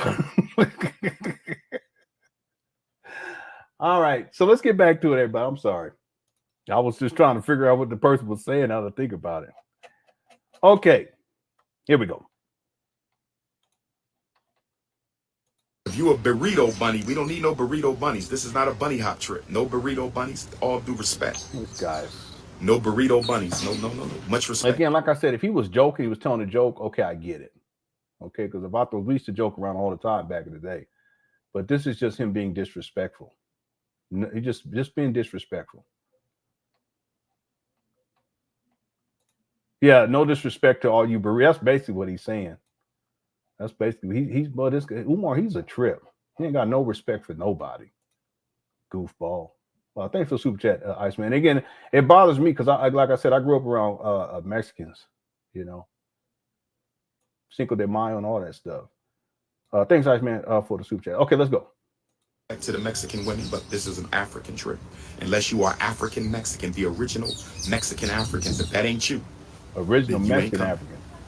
Can you bring your snow bunny? You will never get on that plane. I'm promising you that now. It's the same as Barry looks wider than No, Sigmund. I think it's just the angle. Because it does look like that, but I think it's because he's leaning back like that. Okay. and the chachis. I'm sorry. I should have said that. Well, my wife, she's from the islands. I remember one time I said, "What are you talking about? What does that mean, chachis?" Anyway, we didn't call it that. We was growing up. That's just, she's from the island. It's different. Let me stop. But you're right. But I just think it's the angle, because his gut is in the foreground. Really, it's in the foreground. And the way that he's sitting, it just kind of plops over like that. So it looks a lot wider than anyway, let's move on. Okay, thank you for the super chat, but I appreciate it. Here we go. You can try it if you want, my brother. You can try it if you want. You will waste your money. That will be money wasted if you pull up with a damn bunny. That will be money wasted. That will be money wasted. In fact, you know what we're going to do? We're going to drag your ass into the bathroom and chain you to the toilet. They won't even know you missed the He's so violent. Flight. We're going to drag you into the bathroom and chain your ass to the toilet. They won't even know you missed the flight at the airport. You'll be chained to the airport bathroom toilet, my brother. That's what we're going to do. Flush the shit down the toilet. Oh, yes. Oh, goodness. Say it with me, brothers and sisters. We're going to flush the shit down the toilet. Oh, yes. You want a bunny hop on my trip? Be my guest. We're going to chain you to the shitter. That's what we're going to do. Oh, yes. It's Pan Africanism or perish. It's Pan Africanism or perish. Morehouse, March 18th, pull-up season. Coppin State, March 13th, pull-up season. Something wrong with him, and he goes right into talking about something totally different. Something wrong with him. Florida A&M, March the 25th What's up, to the 29th, pull-up season. New Orleans, Louisiana, March the 23rd, pull-up season. Tulsa, Oklahoma, Black Wall Street, Tulsa, Oklahoma, May 25th and 24th. Tulsa, Oklahoma, Black Wall Street. I'm pulling up for Black Wall Street. Let me let this play. In Tulsa, May 24th and May 25th, pull-up season. If you meet a bunny on the trip, you will stay with that bunny. Here we go. You will not get back on the plane back home. We're going to put you on a canoe. You're going to row your ass back home. Oh, yes. Put his ass on a canoe. Let the ancestors deal with you over the mighty ocean of the Atlantic. Put his ass on a canoe. You and your bunny. Tie their ass to the slave ship. And let the ancestors deal with you on the high seas. Oh, yes. Oh, yes. Something wrong with him. Who coming with Africa? I'm going to make sure it's more sisters than brothers. Yeah, of course. It's going to be a 2 to 3 ratio. Mm-hmm. A 1 to 2 ratio. 1 to 2. If we got 44 people on a trip, that means 2 to 3. What are you boy? You talk freak off now. 33 sisters and 11 brothers. Nah, that's too much. We're gonna do 22 and 22. Can you bring your spouse? Of course you could bring your spouse. That could be your vacation. Don't let her catch you looking at the other African queens though. What? I should really go download this video in its entirety, because they edited on this one, and I'm sure he said some stuff that they didn't want people to hear. I guarantee it. Brian says toilet chains and great Uncle Nancy's house. Man, that's bad business. I know. He just it amazes me how he just comes up with these types of scenarios just off the top of his head like that. You know, who thinks that because someone is dating someone quote unquote outside the race, that we need to chain them up inside of the airport bathroom, chain them to a toilet? Who thinks like that? And then he keeps going with it. That's what I'm saying, Brian. Something wrong with him. This is not normal normal thought patterns for anybody, really. No one thinks like this except Umar. And the irony is that this is someone who, and I can put up a video where he was talking about how if your child acts up at his school, then they're going to take him to the back room, which is the black room, which is a special room where the walls are painted black. And he said, we're going to pound your boy's chest in. Okay, that's, and now he's talking about chains and all this kind of stuff. That's something just ain't, it's not right. Brian, no one thinks like that unless something wrong with them. That's what I'm talking about up here. Something wrong with them. And for people to think that somehow this is someone who is going to open up a school for black boys, even if he was able to, because he's not going to do it, because it's just a scam. But even if he did, what parent who is a loving parent who wishes to keep their child safe and keep them protected would want to put their child in Umar's care with him talking like this? And there's so many other examples we can come up with, but this right here is crazy. toilet change. That no one thinks like that. Very few people on the planet think like that. But Umar is one of those people, and that's dangerous. I know, but that's what I'm saying. Why does he go to the toilet? To have to go there, and it just comes to mind like that. He's going to chain someone up to the toilet inside of a what? Airport bathroom? And it's like, without even thinking about it, he's already going to the bathroom and the toilet. They're going to chain someone up for this.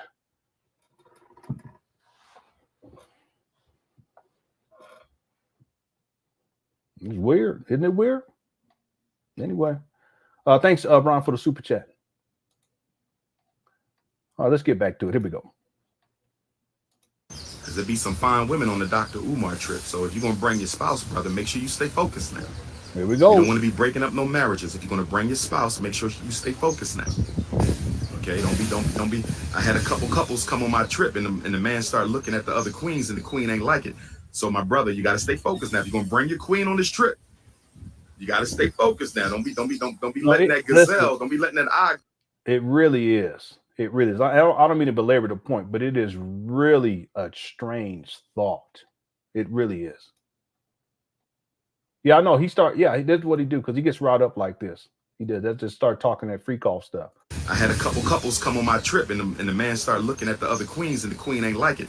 So my brother, you got to stay focused now. If you're going to bring your queen on this trip, you got to stay focused now. Don't be letting that gazelle, don't be letting that eye go too far to the right, to the left, brother. When we on that bus, you got to look straight ahead when we on that bus, brother. You got to look straight ahead when we on that bus, my brother. Don't let your queen catch you slipping.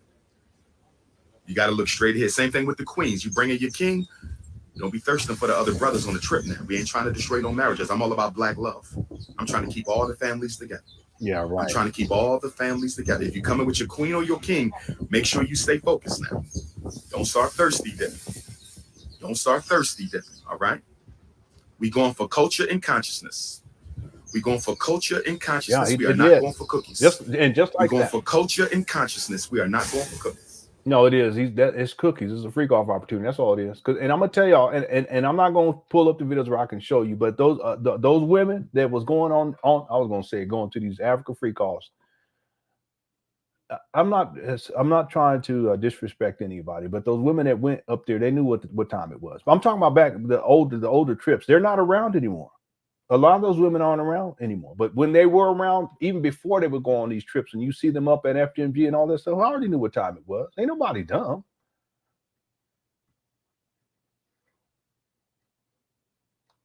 They got caught up in the mix, and they following around Umar, and I knew what the deal was. Y'all remember the video where he had all them people up inside of that one gym? And had them all standing, and what's her name was on there crying and all that. I know what's going on. What y'all think? I'm not here to disrespect no woman, but I already knew what time it was and what was going down. You see? And so going to Africa is just another opportunity. And then those women that was going to them Africa trips already knew what was going down.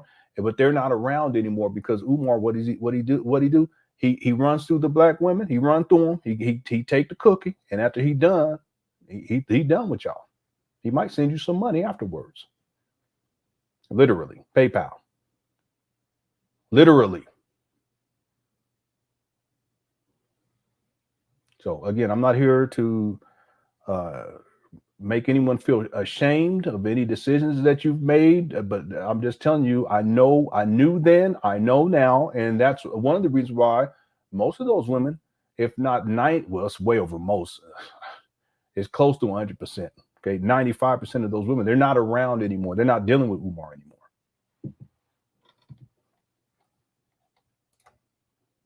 Yeah, I remember her. You're talking about Zora.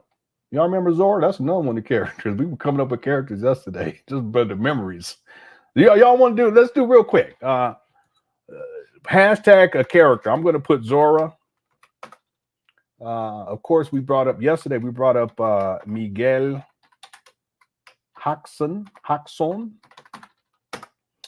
Another person is Brother Jose. What about What was his name? That he used to work for he got fired dealing with Umar. He used to work for the Boys and Girls Club. I can't remember his name right now, but I can't remember his name right now. Yeah, Binky the Bando Bird, Tiff. Okay, I miss Tiff. Tiff, yeah, friend zone Tiff.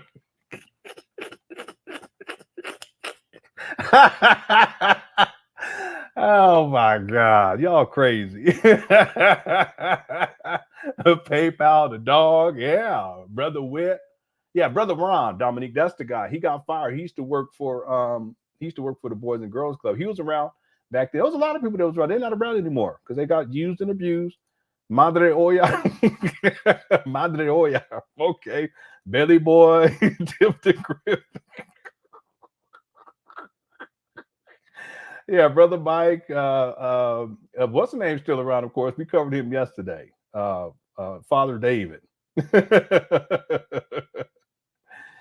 How the hell you say your child is someone that don't take? Yeah, I've asked that question many times, Cecilia. Yeah, I've asked that question many times. And y'all who send him money, he don't have a job. Understand? You send him money for the school. Some of that money is going first so he can pay his child support. Okay. yeah, Black Man Riser. Yeah. Ann is one of the OGs. She's from long time ago. She's one of the OGs. She's not around anymore. Yeah, I remember her. Yeah, of course. The RGB Rock J. Johnson, that's a character in and of itself. Yeah, brother Ron.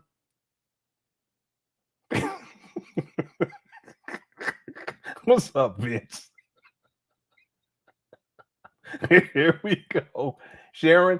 I think Sharon is still around, but she's just not like, but she really wasn't ever in the forefront. But I think she's still around. I think he still deals with her. Okay. Yeah.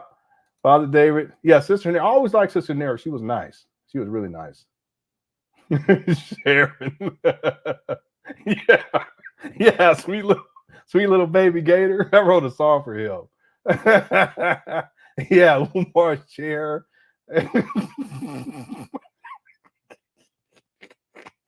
What's up, Jimmy? All right. The drop silly. The granny art. What's up, Ruben? Lean or B-Bore. Yeah, I remember.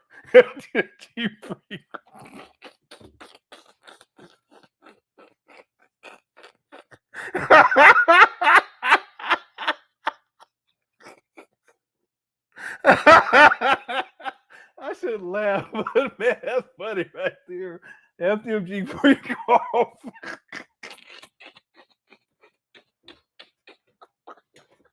Listen, that's what it was, though. That's all it was. FDMG freak off. All right. Oh my God. All right. I'll do much. All right. What's up, information man? Yeah, the blue pants. Yeah, some of bitch argument. Let me get up out of here. If we could PayPal, yeah. They're both arrow lady. Yeah, those are the granny archers. Okay, I'm going down. Let's go down to the bottom here. Oh, FMG freak off. All right. This video was the same day he was lusting on the airplane. Or was it really? Yeah. That video right there was really retelling. Yeah, he was. Anyway, okay, let's get back to it. Here we go. We got to finish up with the next 15 minutes here. Okay, here we go. We must stay focused. Can the queen who threw the shea butter at you at the New Black Wall? She said, can the queen who threw the shea butter at Dr. Umar at New Black Wall Street, can she come on the trip? You tell me, do y'all want her to come on the trip? Do y'all want my chocolate sister who threw the shea butter at me on the New Black Wall Street stage? Do y'all want her to come to the trip? It's up to y'all. If the sisters say they want her on the trip, she can come. I love my sisters. Do y'all want her on the trip? Because she might snap off on all y'all. she might snap off on all y'all. Are y'all sure y'all want to? He talking about the lady that threw the bag at him at his speaking engagement, and then it was a big old. Y'all don't remember that? Yeah, y'all remember that? We covered it. It was a young lady, and she rushed the stage and threw her bag at him, and they were going back at him, and he was like, "I don't know who." She said she was with him the night before. Yeah, he said he didn't know her. Yeah, I know, right? Yeah, he's just projecting. Yeah. Okay. Yeah. Yes, that's what she said. She said, "I was with you last night." He's like, I don't know this lady. Okay, here we go. Sister who ran up to the stage and threw the shea butter. Do y'all want her on the trip? It's up to you. Now, if she starts snapping off and kicking y'all asses, don't blame it on me.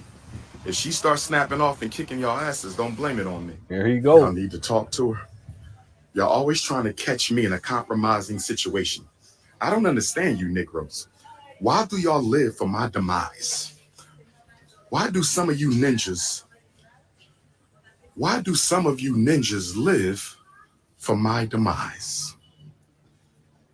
They be living for my demise. They still trying to interview the full-figured chocolate queen who threw the shea butter on the stage. Who's trying to interview her? They still trying to find and interview the full-figured chocolate system.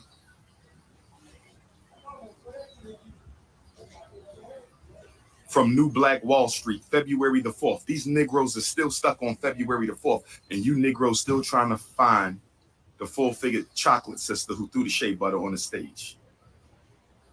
I don't understand. What you asking me what the reason for? I don't know the woman. Go find her. Go find her, just like y'all did with the Cherry Hill Snow Bunny crisis. Go find her. Here you go. First, we had the Cherry Hill Snow Bunny crisis. Cherry. Now we got the New Black Wall Street crisis. Damn, it's getting crazy. We had a bunny crisis. Now we got a chocolate queen. Chocolate full-figured bunny. Where my alpha males at, brothers? I'm going to need y'all to come on with me. I don't know. I wish I had downloaded the actual. Well, I do actually probably have them, but it's all over the place the way they edited it. Good to see you, Lenon. Umar's built like a bag of butternut squash. Okay, what's up, SOB? I know it's been a while, but I'm back in the swing of things. I'll be expanding content starting next month. I'll be starting a series dealing with Jay Morrison, so everyone can look forward to that. I did a video for members to talk about what's been going on with what he calls the Black House, but he also calls it the Legacy Center, and it's actually up for sale. And all basically the TREF, that it's about to go bankrupt. I think it's his way of liquidating so that he can at least have some money to work with, but it's not for the purposes of helping investors or trying to provide dividends to investors. It's really he's just trying to pull whatever money he can get out and then move on. He's already moved on in essence. Okay, I've talked about that. Remember, it's sad because that even though Umar, he has to be close to $2.8 million by now. Probably may even be getting close to $3 million, but I would say 2.7, somewhere around there. But Jay Morrison, we're talking 11.5, almost $12 million.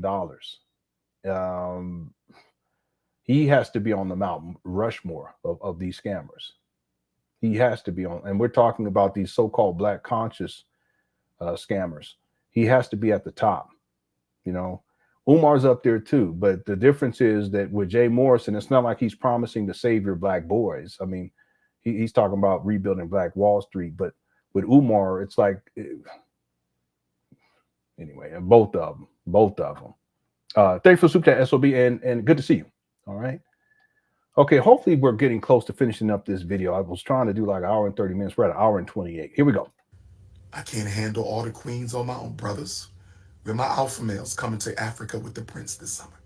Last week of July, first week of August, we're my alpha males. My unapologetically African alpha males. I need some brothers on the Africa trip. I need some brothers on the Africa trip. Alpha males, I need some alpha males now. I need a few alpha males on the trip. Listen to me, ladies. If you wear weave and perm, you could go on a trip, but I'm telling you right now, you better get your hair braided, get you some cornrows. Don't come to Africa with no weave. Don't come to Africa with no wig or no weave, because it's not going to last. You're going to be getting wet in the water. I'm telling you right now. We're going to the waterfall. We taking the river ride. It's the rainy season in Africa. If you try to get through Africa 2 weeks with me with a weave and a wig, it will not work. It will not work. Make sure you get your hair braided, ladies. Braid that hair up. Get you some cornrows or just go bald so the African sun can activate your third eye. Go bald. Black woman, come to Africa bald with me. With them big pretty eyes and them beautiful lips you got. Just cut it all off. Cut the bald spots out. Cut the weave.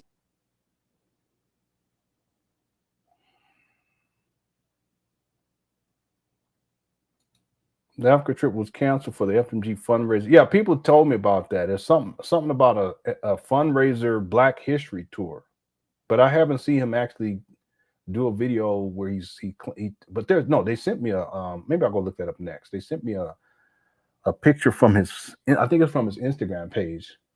So I'll look that up next after we finish this video. Then we'll close out. But you hear how he's talking? Boy, he's so thirsty. Leave out. Go bald. We gonna have fun. It's only one rule for Africa. What? It's only one rule for Africa. You know what the one rule is, brothers and sisters? What? It's only one rule for Africa. You know what that rule is? What? What happens in Africa stays in Africa. Y'all know what that means. Hit the one. All this is about sex. Hit the one. Y'all know what he's talking about, right? That's why that's a slogan for people who go to Las Vegas. You know, they go gamble and all the freaky stuff that be going on over there, the freak off stuff. Well, that's what he's talking about.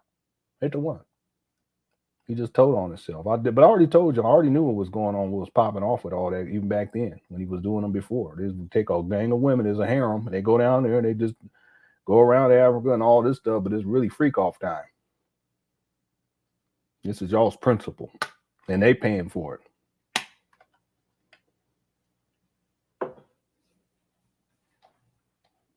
Yeah, that's what it is. That's what he's saying right there. It's an African freak off. What happens in Africa stays in Africa. What happens on the beach in Ghana stays on the beach in Ghana.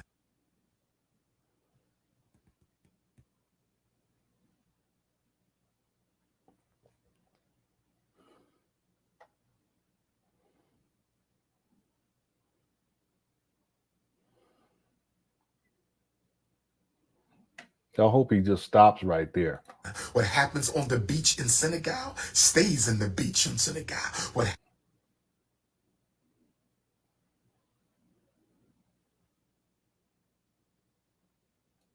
happens on the beach in Gambia stays on the beach. If you come back to America and repeat anything you saw in Africa, you will be put in the book of Negroes. We will never see you at FDMG. Yeah, he laying in bed just about as thirsty as you can be, talking crazy. What's up, Oh,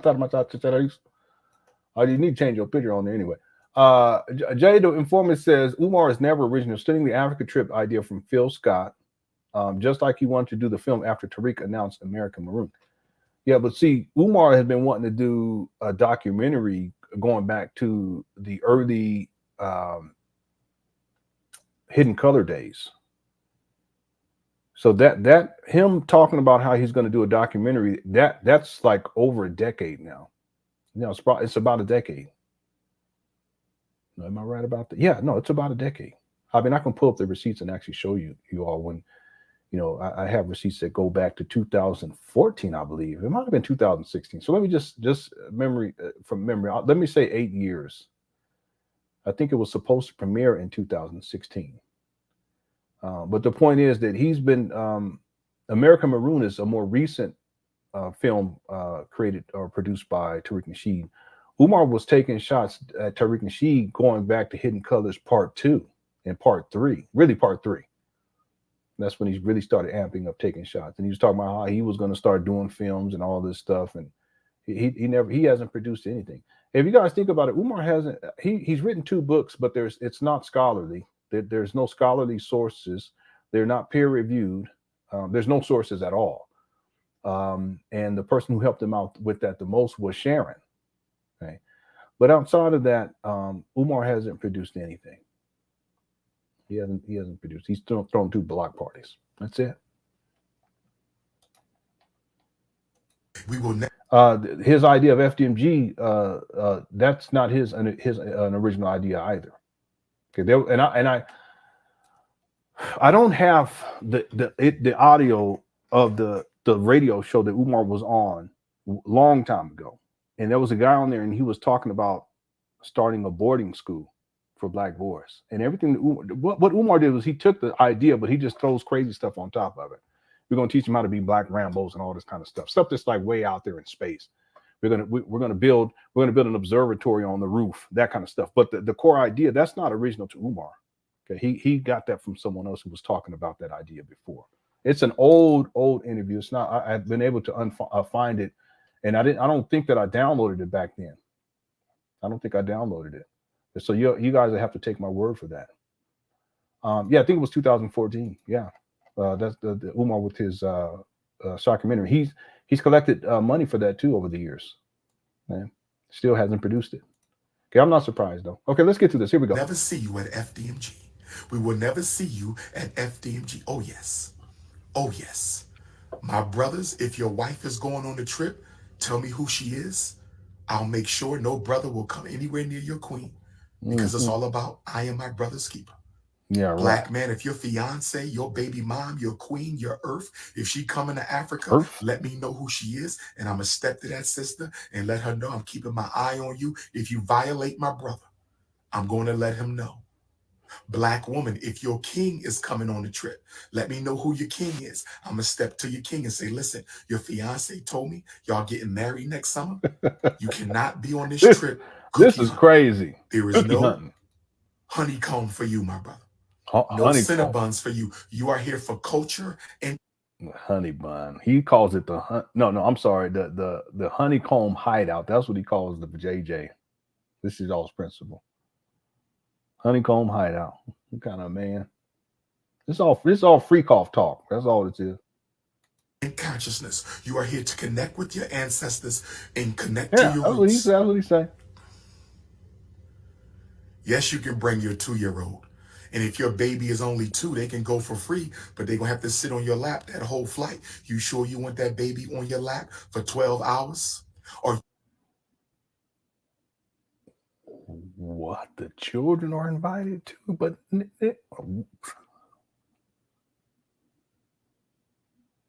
I'm sorry, I almost slipped up. But you just said that stay in Ghana and stay in Umfufu, whatever you said, this, whatever happens in there, stay, or whatever you said, and we know what that means. And now you're talking about bringing the babies too. Okay, and I'm not trying to suggest, I'm just saying, okay, let me clarify this, because I don't want people to take this the wrong way. If someone is talking about a freak off type of a situation going on this Africa trip, why would they even consider children as being part of this trip? Because he said what happens in Africa stays in Africa. We know what that means. Hit the one. And then he starts talking about what happens on the beach in Ghana and what happens on the beach in here and there, whatever he said, Senegal. Why would you even in your mind think to what is it? Anyway. Okay.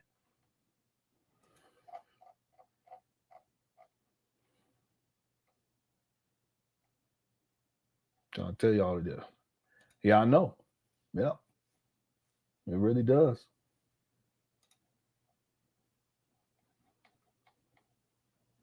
are you sure you want that baby peeing on you for 12 hours? It's totally up to you, my queen. It's totally up to you, my queen.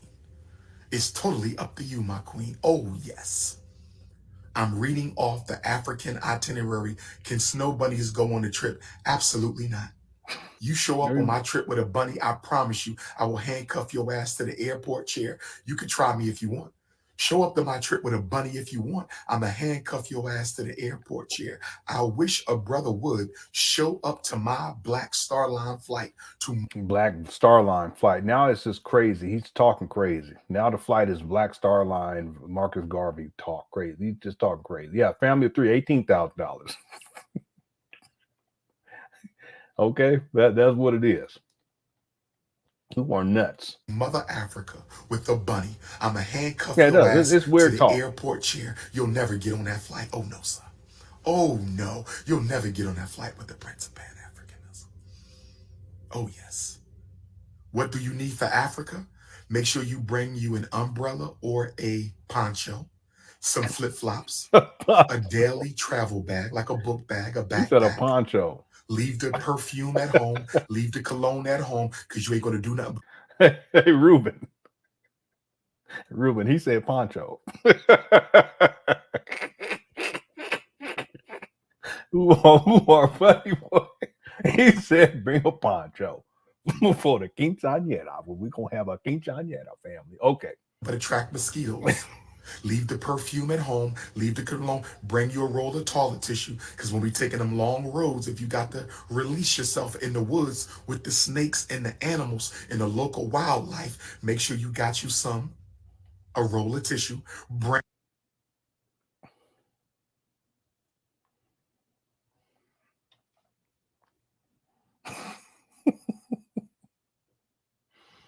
They don't got no toilets up over there. It's so stereotypical too. Yeah, make sure because they don't know. There's no bathrooms. There's no running water. There's mosquitoes everywhere. You're gonna have to use the bathroom out in the wilderness. Bring your own toilet paper, and you're going to be paying $6,000 for this. Okay, $100 per roll.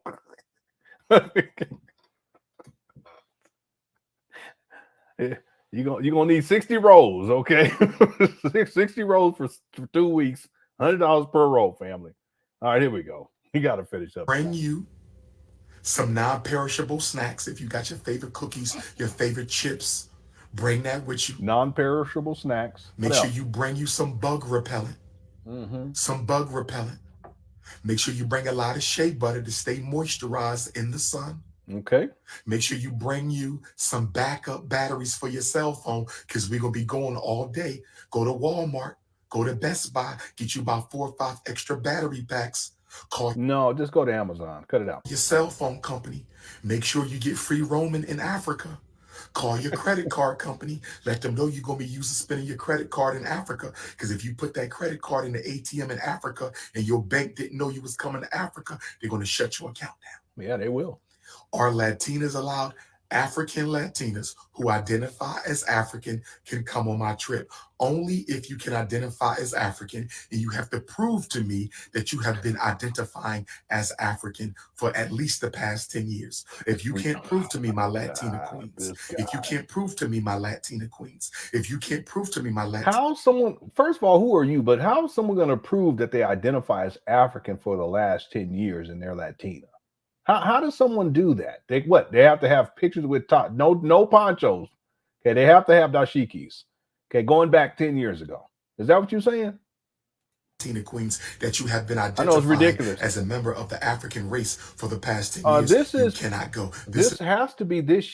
Yeah, this is this year, right? Because this is his Africa trip. This is this year. Yeah. This is an all-African excursion.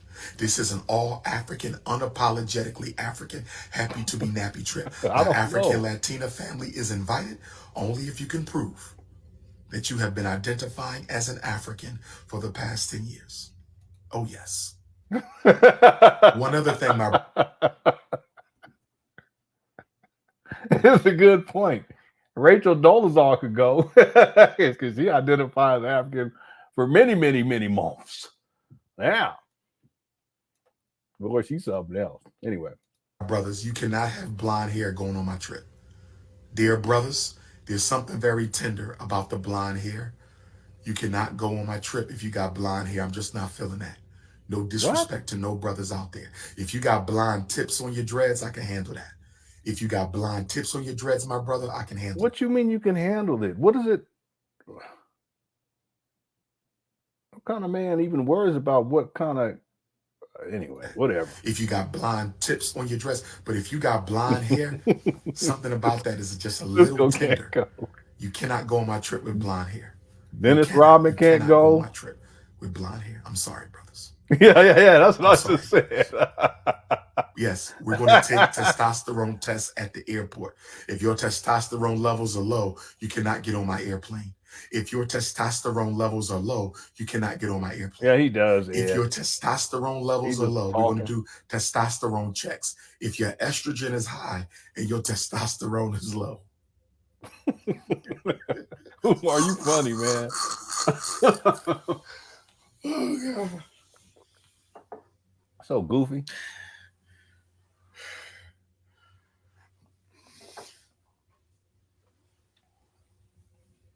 Listen.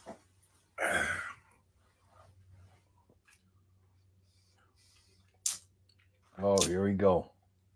He needs to turn that heat down.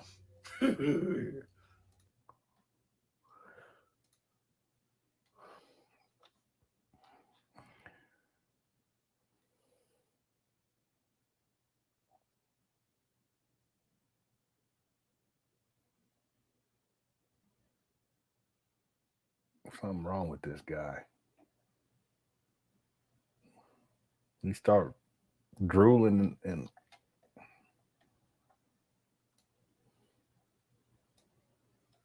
when he started doing that, because remember he went to go turn that heat down, that's what he was doing. He started, when he came back, he started doing this right here. Look. Mm-hmm.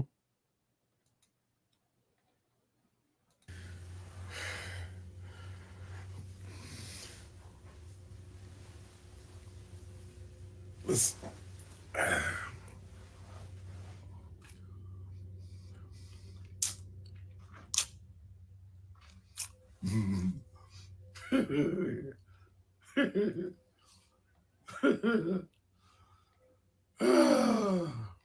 This guy. Yeah. My Norwegian transgender wife needs her dose of estrogen. No comment. People trolling him. You are a zesty festy. I'm blocking you. Here we go. I ain't worrying about the zesty queens because we can unzest them. Oh, here we go. I'm not worried about the zesty sisters. We can unzest the sisters. We can unzest the sisters. I'm not worried about the zesty sisters. Okay, he's talking about lesbians that he Umar, you need to cut it out. He did this and the other thing yesterday that we watched. All they need.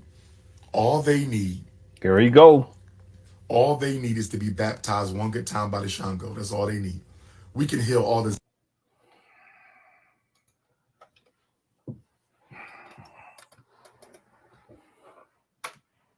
I'm gonna have to go buy this chair so that when I live stream downstairs, I could get up and won't be able to walk all that much, but at least I can get up and stretch and sit back down in another chair.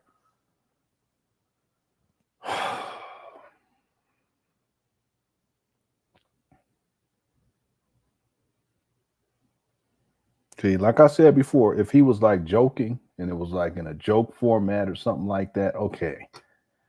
But based on what he said when he was at Coppin State, it's the same thing. You know, he was basically saying that for you women who are lesbian, that somehow he could, well, he didn't say it as explicit as he's saying it here, but it's the same thing. If you guys don't know, when he says the Shango stick, he's talking about his private parts. Okay. Okay, we're almost done.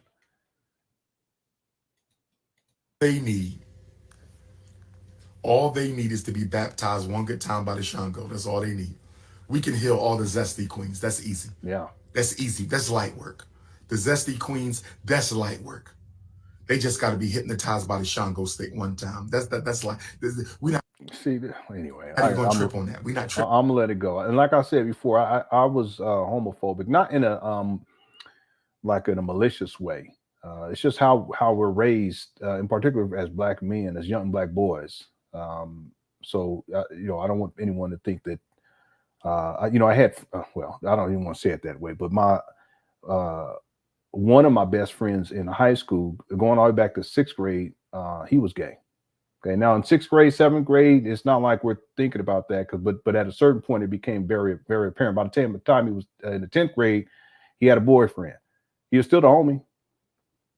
family treated him like, you know, it's no big deal, you know, but still I had,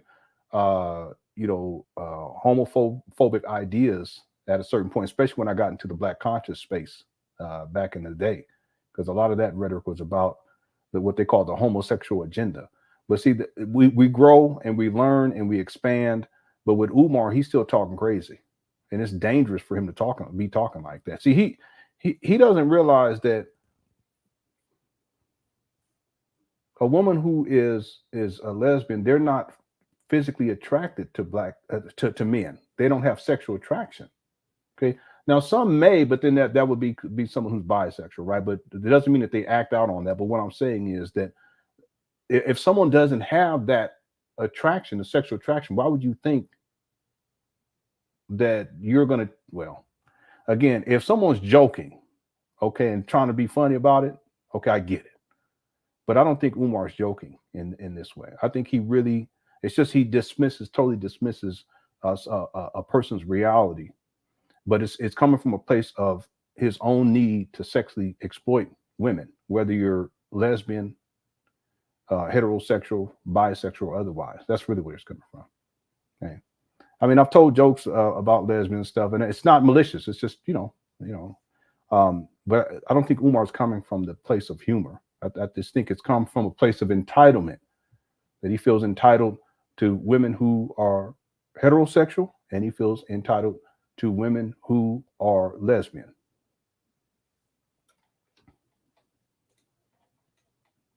Tripping on the zesty queens. We're not tripping on the zesty queens. That's like, we could snap them out of that. Once they get that thunder and lightning one time, they back into the African femininity. Once the zesty queens get that Shango lightning and thunder one time, they're going to be back into the African divine feminine. I'm not worried about that. My zesty queens, I love you. My zesty queens, all you need to do is be baptized by the Shango. One good episode of thunder and lightning, she'll be back in her African femininity.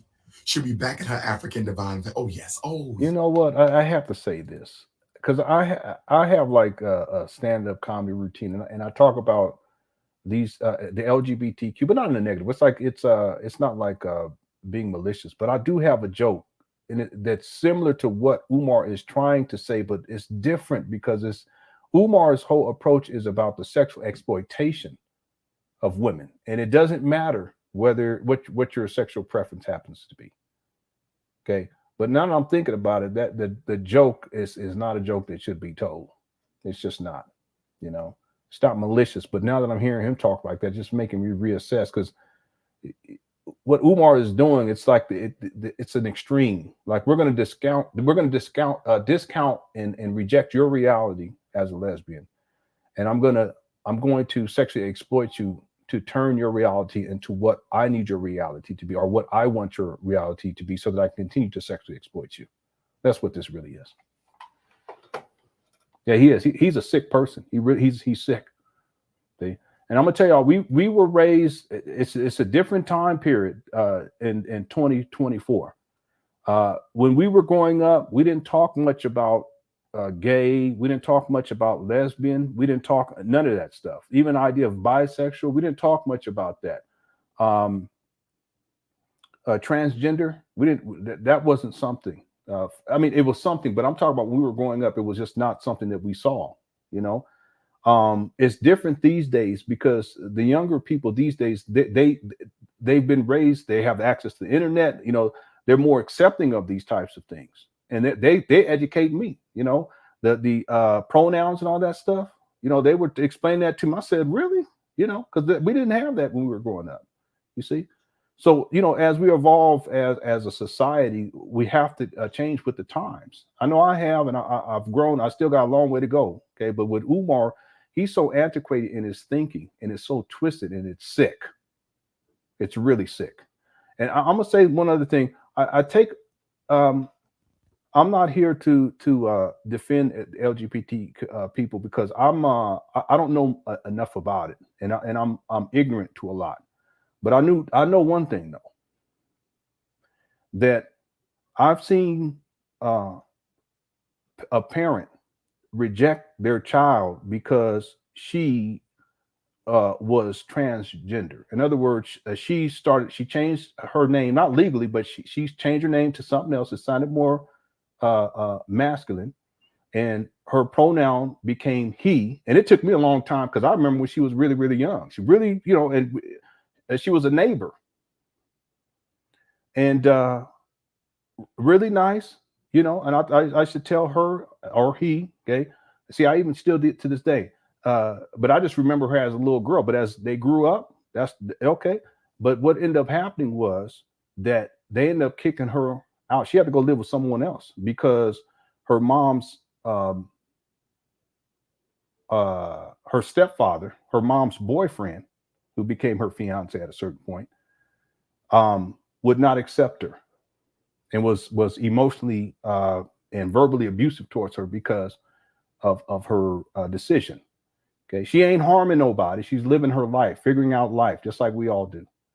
And they end up kicking her out, and that pissed me. I was so because it's your child, and what's crazy about it is that she ended up having to go live with someone else. I think it was an aunt or something like that. Can you imagine how disruptive that is for a child who's in high school trying to figure things out and gets rejected like that and gets kicked out of the home for something like that? I already told my kids I don't care. I already told them, all of them. So it's not going to make me a difference if you gay. And I've asked them, I say, okay, if you are, that's fine. Are you okay, you lesbian, that's fine. You bi, that's fine too.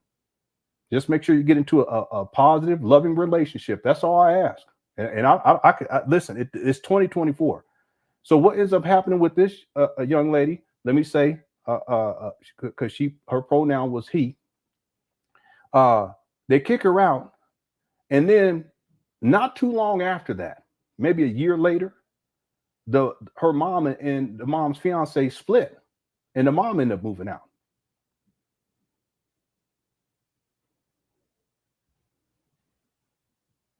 So the idea of a parent rejecting their child because the man rejected the child, talking about the mama rejects her child, and she was with that child from the beginning. She's just getting with this bum. Couldn't stand. I never liked that dude either. Never liked him from the jump. But she gonna kick that. I was gonna say it, kick the baby out, and then still stay because of him, and then stay with him until they fall out, and then she ended up leaving, and then they not gonna get married or nothing like that. That's why I can't stand. I just can't stand it. I can't stand it. And like I said, I haven't always had that. When it comes to children, I've always been that way. It's like, no, I don't care. You protect your child. If it's your child comes first. It doesn't matter none of that matters. Okay. If they want to color their hair pink or whatever, that's fine. Whatever. That's your business. But I'm your parent. And I'm going to love you. I'm going to support you. I want you to live a happy life. That's one thing. Okay. But the truth of the matter is that when it comes to LGBTQ, we weren't raised to have a level of understanding about these types of things. In fact, a lot of that stuff was just, you keep quiet. You don't say anything about it. The children these days have a totally different mindset. They're more accepting and understanding of these types of things. And to think that the idea of someone like Umar opening up a school and is going to be dealing with these children, what type of horrific negative influences he's going to have on these children in terms of their mentality about the LGBT community, or even about themselves if they happen to be LGBTQ. Umar's dangerous. Anyway, I don't mean to go off. Let's finish this up with this clown. Yes. That's okay. When I take it to the slave dungeons in Africa, when I take it to the slave dungeons in Africa and lock her ass in the female slave dungeon, oh, she's going to snap out of that zest. Don't even worry about that. What? Don't even worry.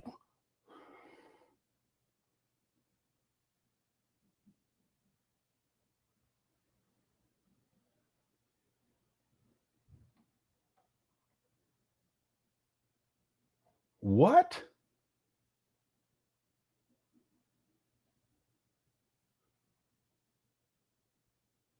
Why does this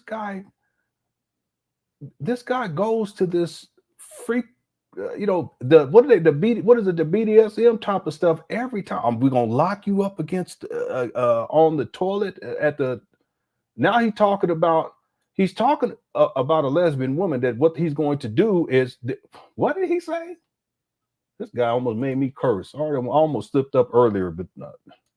That's okay. When I take it to the enslaved, when I take it to the slave dungeons in Africa, when I take it to the slave dungeons in Africa and lock her ass in the female slave dungeon, oh, she's going to snap out of that zest. Don't even worry about that.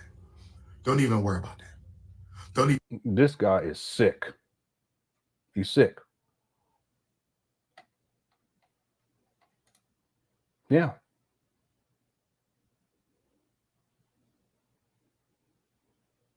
Because the context is him and his Shango stick, right? So this is SA.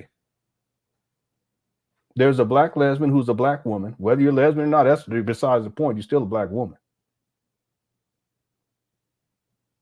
And yeah, he said it's in the literal slave dungeon, because that's what they're going to be taking. That's part of the tour, I guess. Be taking the people on the tour over in Africa.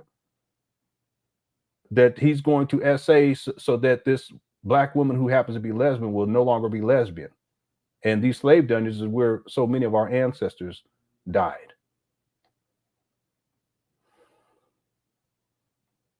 Damn, Umar. Yeah, it's disrespectful to our ancestors, disrespectful to black women. It's disrespectful to black men too, to be honest with you. Because when I hear people talk, I don't really hear people talk like this. What kind of man? He's deranged. No, it's possible that this type of rhetoric is why he got banned from platforms. It's possible.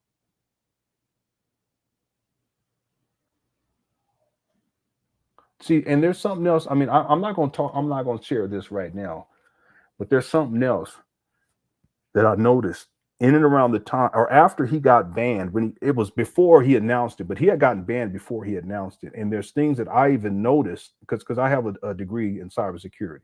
Okay, it's computer and cybersecurity technology. So we have to study things like social media and algorithms and this type of thing.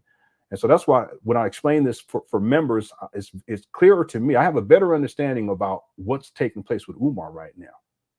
And I also give a talk about the different things that would cause 3 platforms to simultaneously ban someone. And this may be part of it too, him talking like this. But there's something else I've noticed too. Okay, I'm not going to talk about this right now. Because he is banned. He is. I know that for a fact. Don't even worry about that. My wife, she's 2% black. No comment. I'm not even going to answer that. Your wife is 2% black. Can she go on the trip? I'm not even going to answer that ridiculous comment.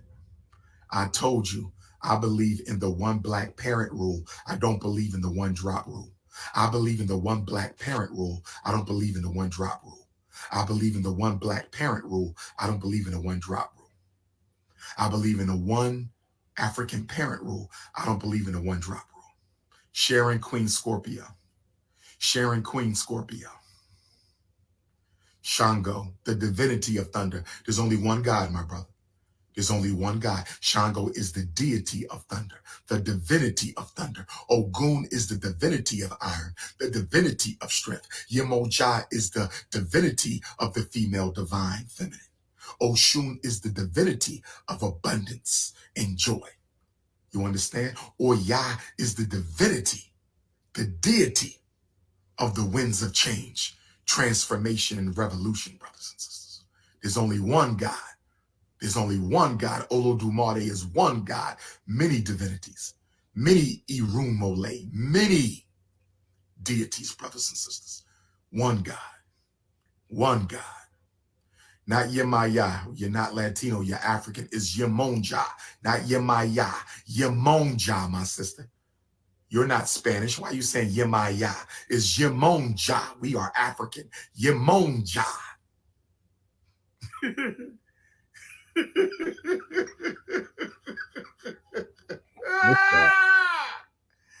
He said, if I meet a Caucasian woman in South Africa, is she still an African queen?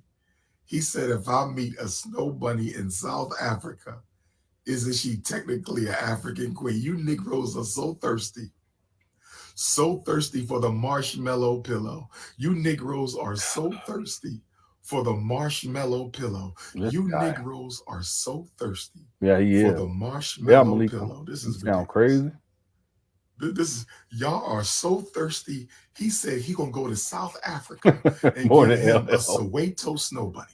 He's gonna get him a Pretoria snow bunny. He's gonna get him a Cape Town snow bunny, just so he can say, this is an African queen. You Negroes are sick. You Negroes are sick. You Negroes are sick. Look who's talking. It's almost over. Then we're gonna be done. And he's snorting. I'm gonna let it play. You can keep that marshmallow all you want, African.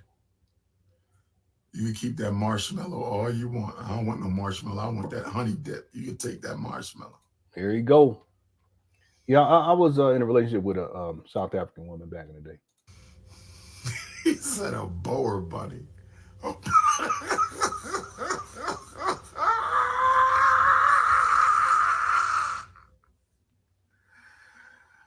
Oh gosh. Yo, that's nasty, brother. Come on, brother. Keep the language clean. Keep the language clean, my brothers. Keep the language clean. I don't care what the snow bunnies be doing with their tongue. That ain't none of my business. Keep the language clean. Yeah, that's true, James. Yeah. We don't care what the snow bunnies do with their tongue. Now y'all getting a little too keep it clean, brothers. Keep it clean. Keep it clean.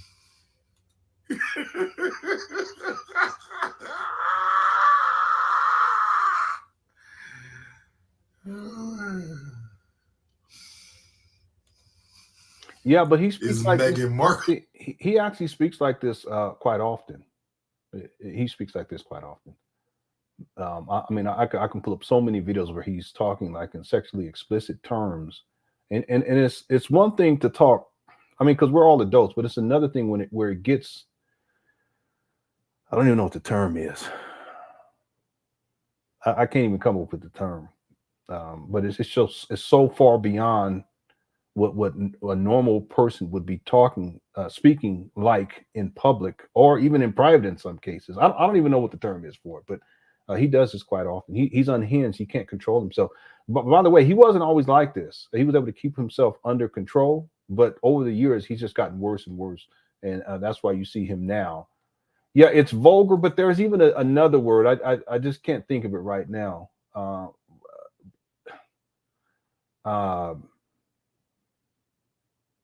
Deviant. It's sexual deviancy. That's what it is.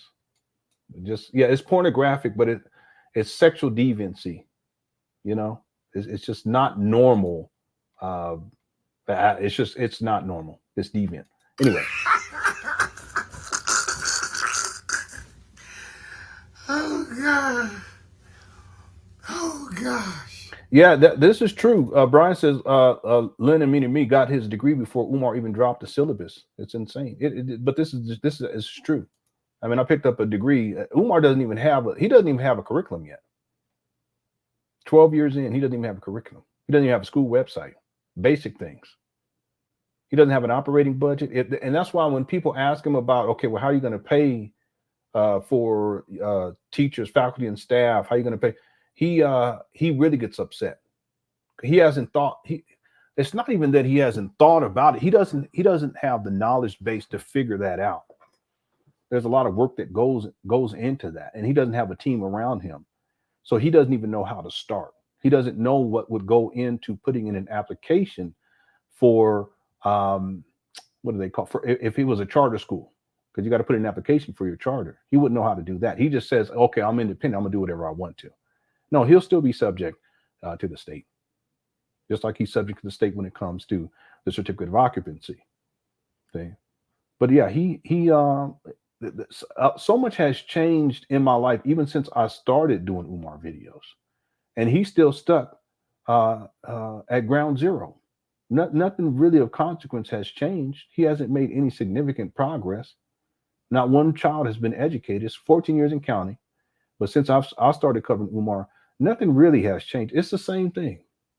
Now, let me say this. When it comes to Umar as a person, I think that he's more unhinged. I think he has even less self-control. I mean, he has he doesn't seem to care about himself, his physical appearance like he used to, because he used to dress nice and sharp and be, have the edge up and all that stuff. Look at him now. Look. So these types of things have changed, but this is more personal devolution. But when it comes to the school scam, ain't nothing changed. It's the same thing. Nothing's changed at all. I mean, I can pick up another degree if I wanted to, and it wouldn't take much work either, because I already have the credits. But I can pick up a degree in music if I wanted to. I have a Spanish class and then a piano sight reading test that I would have to take. I can do that, the sight reading test, over the internet. And I already did the research on this and talked with people in it's not even the admissions office, but in the music department at the school that I attended when I was young. And then I can take the Spanish class. I can actually do that at a community college out here, and I could probably do it online. But I can get that done before Umar drops the syllabus. Okay, I guarantee you that. I can get that done before Umar gets the certificate of occupancy. Okay, see, people understand this. Then we're gonna close out. Understand that the young boys who were 6 years old when Umar started this, they're now 20. The young boys who were 10 years old, they're now 24. The young boys who were 14, they're now 24. The teenagers who were 16, they're now 30. I hope I got my math right. 16, they're now 30. 30. And Umar's still stuck at ground zero. It is. And it's insane because there are people who expect different results. But why would you expect different? It's the same thing. It's not going to be any different results. The same thing over and over and over again. Thank you for a super chat. Let's close this out. Oh, God. Okay, to go another zester.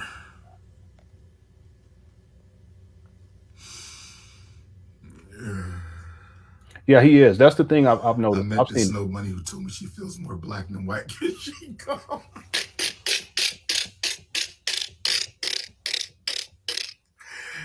You Negroes are sick. You Negroes are sick. Yeah, they do. They do. My children, they tell me all the time. Yeah, they're paying taxes. They 5'6", 145. Some of them, they're not just paying taxes. Some of them, they already done got their masters. Some of them got their PhDs by now. Divine Melanin 92. I think you qualify. I think you qualify, my sister. They say you got more bunnies than Hugh Hefner. That's possible. Where my bunnies at then? Expose me. If I've been bunny hopping, will you please expose me? If I've been can I please be exposed? Y'all said I had a white baby in London. Y'all said I had another white baby in Paris. Can y'all please expose me? If I got a European queen in Europe, expose me. That's all you got to do.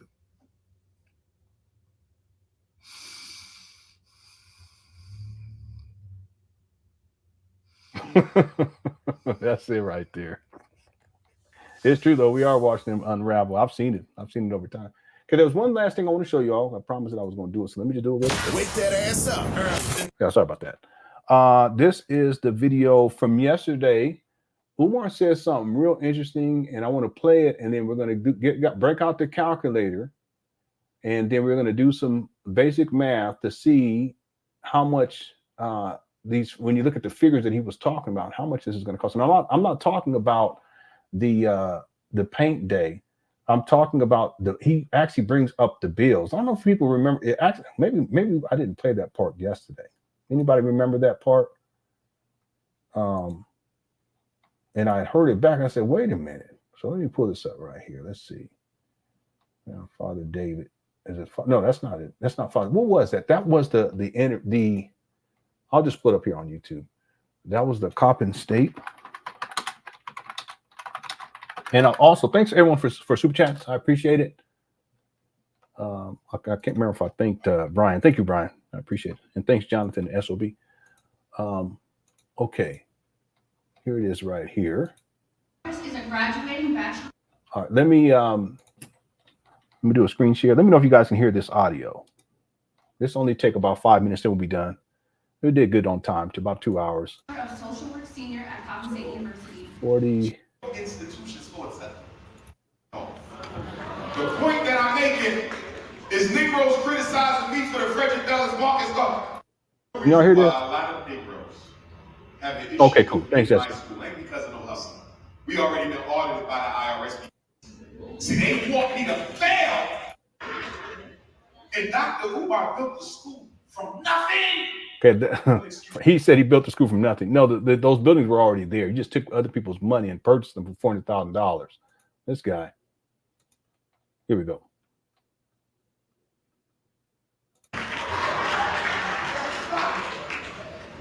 Okay, give me your response. Don't worry, I'm gonna take all the pictures at the end. I'm not gonna leave to everybody. It was FDMG. And what was the first one you said? Talking about offering dates. Oh, that wasn't sexual. The date with the doctor, right, is when a queen pays $500. I'm talking about the notorious one. Listen. And I take her on a date. I pay for the date. He said he pays for the date, but she pays $500 to go on the date. Yeah, he said it's not sexual, but that's not even the point. Let's go on back and on. They're gonna pay $500 to go on the date, but he's gonna pay for the date. This guy's such a con scammer. That's crazy. I wish my wife would pay me to take her on a date. I sure would. We'd be right back at Walmart. Anyway, here we go. She chooses the restaurant, and I pay for the date, not y'all. I owe them to be involved. Relax. Young brothers, handle that. Listen. And we go on a date, and guess what? I've had several of them. It ain't about sex. We sit there, we do consultation, they ask about their kids, they give me ideas for school. Some of them are going to be part of the school because now with the expertise of what they bring to the table. The date with the doctor is non-sexual. I've never been with even those women alone behind closed doors. It's in public at a restaurant, and it's a brother and a sister communicating. Stop. He said for $500. See, they actually calling him out. What did he say? Huh? That's because we building an institution, my African princess. You think we want to run that school on water and prayer? Okay, watch this. Listen to this. You feel me? That's a contribution to the movement, y'all. Our water bill is like $2,500 a month. I don't think that. Y'all catch that? That's what I want to get to. Let's just do this real quick. He said the water bill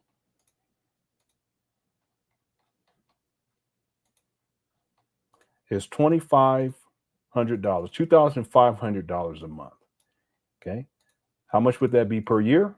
That would be $2,512 per year. Wait, excuse me. Yeah. I'm sorry. I didn't do this right. I'm sorry. Hey, maybe I did. What did he say? I always get these. He said the water bill. I understand how much money we have, princess. You think we want to run that school on water? Because I put in here 125, but that's because that's about what our water bill is. In prayer? You feel me? That's a contribution to the movement, y'all.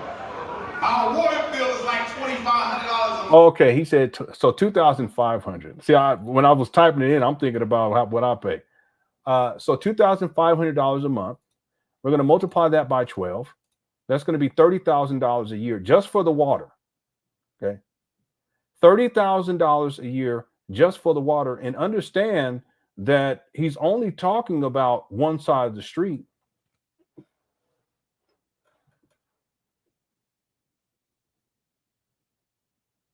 Because there's no running water on the other side of the street, or maybe there is. He hasn't shown us. Let's say he's talking about both sides of the street.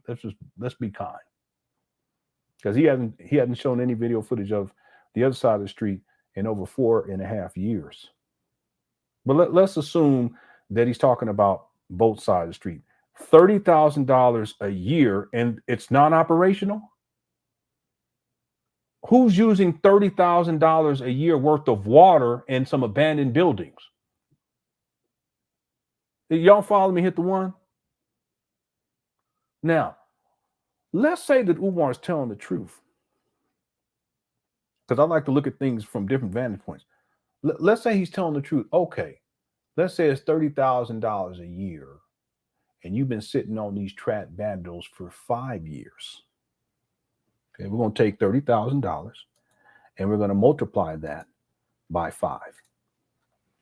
That's $150,000 that he's paying, that he's paid so far.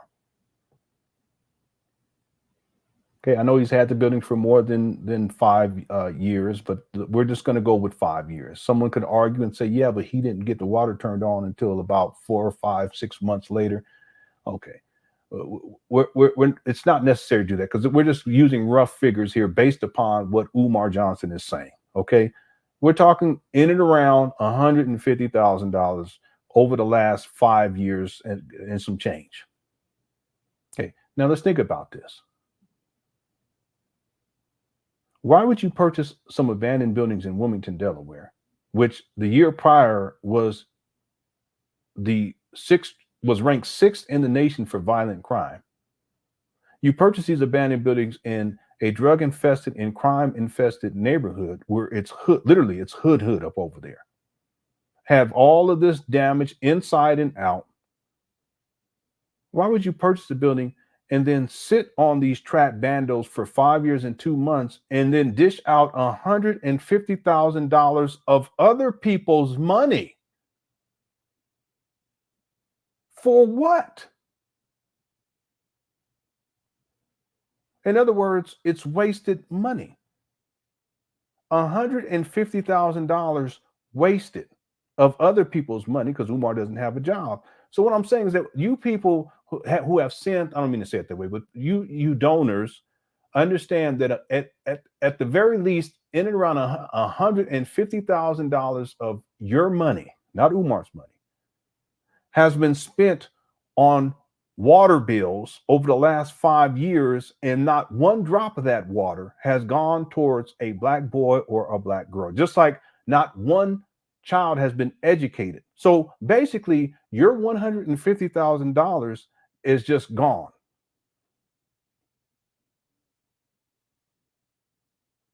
And somehow y'all think he's gonna open up a school? Anyone follow me on this? Hit the one. Because I was watching this back. I didn't catch it yesterday. And I said to myself, wait a minute. How much money would that be over the course of the last 5 years? We're talking $150,000 for nothing, based on what Umar Johnson is saying. Okay, again, Umar lies all the time. He inflates numbers, but based on what he's saying, we're talking in around $150,000 wasted just like that. You know what's also crazy is I can pull up a video where Umar says that on average, I think he said on average, they bring in $125,000 a year.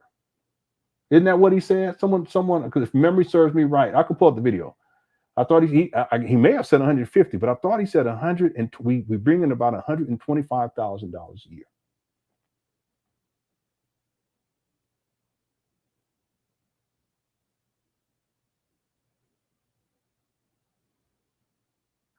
It's insane. It is crazy. If you're only bringing $125,000 a year and you spending this amount of money just on water per year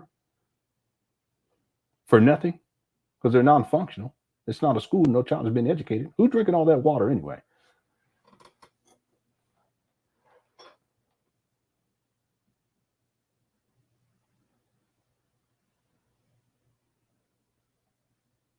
Tristan said the water bill would be 30 grand a year if it's 2,000. Did I get my math wrong? Let me do it one more time because maybe I got it wrong. Okay. Just like he said, he paid $20,000 for the blueprints, and blueprints cost between $3,000 to $5,000. Just like he said that he needed $20,000 for paint in this same video that we're watching. But here, listen, I just want to make sure I got this right because I don't want to say something that's not true. Let me go back one more time. And we're going to do the math. And if I was wrong, I'll admit that I'm wrong. I'll apologize, and we'll get to the facts. Princess, you think we're going to run that school on water and prayer? You feel me? That's a contribution to the movement, y'all. Our water bill is like $2,500 a month. I don't think that. Okay, $2,500 a month. We're going to multiply that by 12. That will get us to $30,000 a year. And then we're going to multiply that by 5 years. $150,000. Yeah, $30,000 a year. It's crazy. For nothing. Just wasted money. Let's see what else he says, then we're going to be done. Y'all understand how much money we spend. We about to paint the school on May 11th and May 12th. You know how much the paint gonna cost just to paint the inside of the school? And by the way, if any of you ever donated to the school, or if you will donate to the school, you can come and paint with us on paint day 9 to 5, May 11th and 12th. Just text me. I'm gonna make sure y'all have my number. And if you donate, you can come and paint. And I'm gonna take everybody to dinner, all the donors, all the paint volunteers. We're gonna go to a restaurant at 5 o'clock and have dinner. We're going to come back Sunday. Saturday and Sunday, 11 to 12, we'll have a dinner both nights, a place that we can have fun and paint the school. So if y'all want to help paint the school, feel free to do so. Okay? But my point is, guess how much the paint costs? $20,000. For the paint, we need like, what he said, we need like 158 gallons or something like that. You see, we talking about a school, not a house. Y'all used to have it in an apartment. We talking about a damn institution. It ain't going to be true. So it's going to be more dates with the doctor.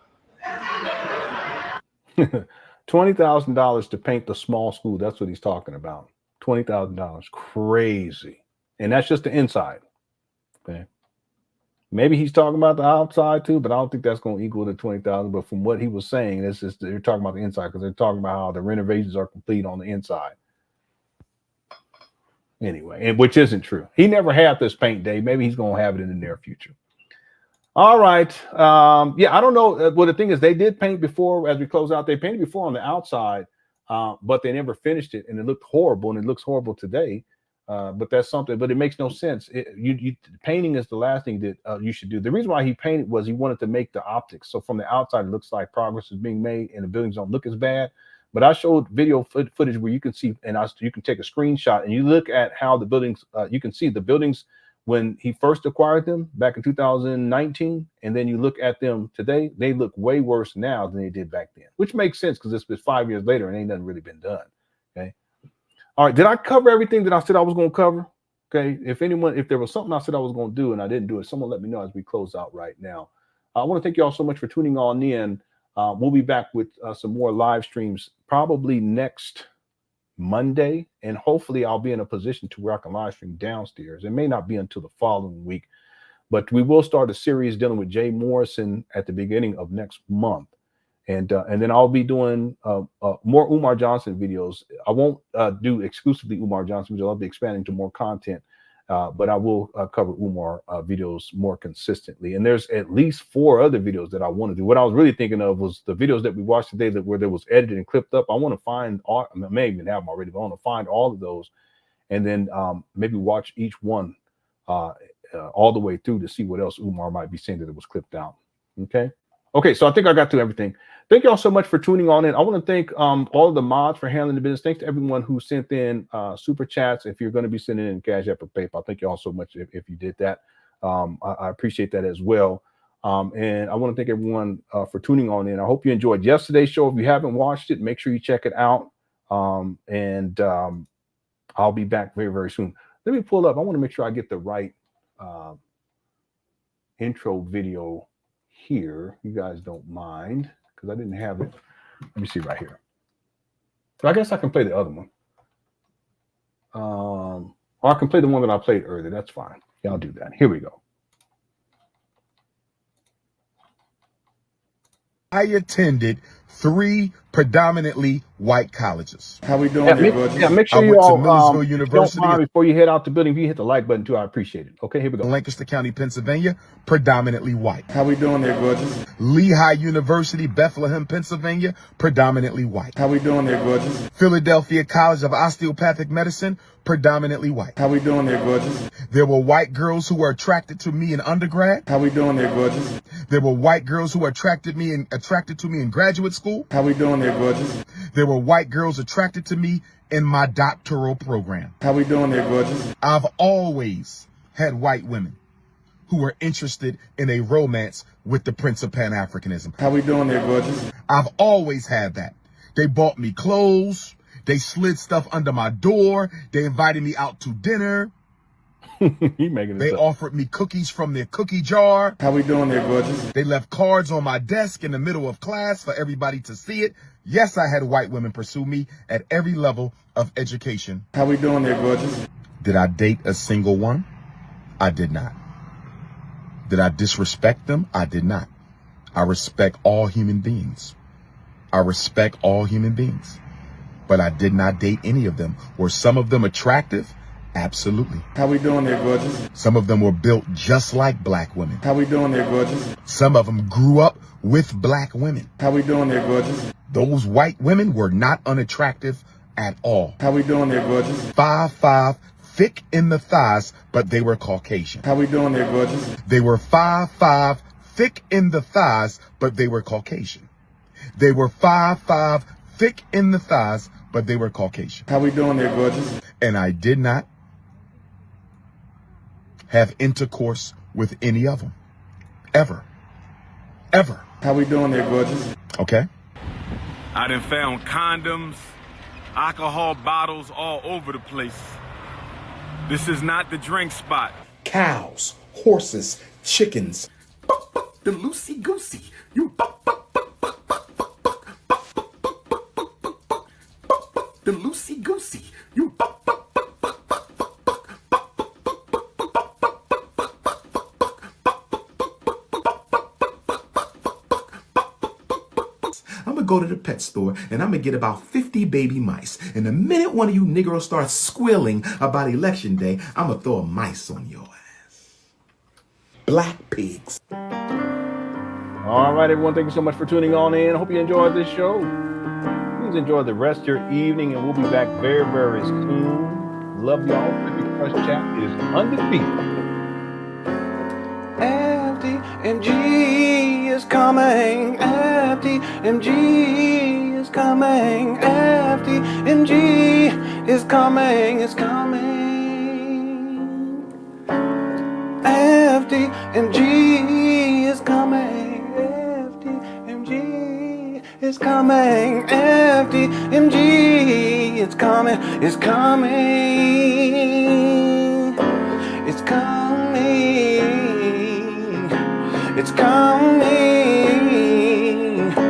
It's coming. It's coming. It's coming.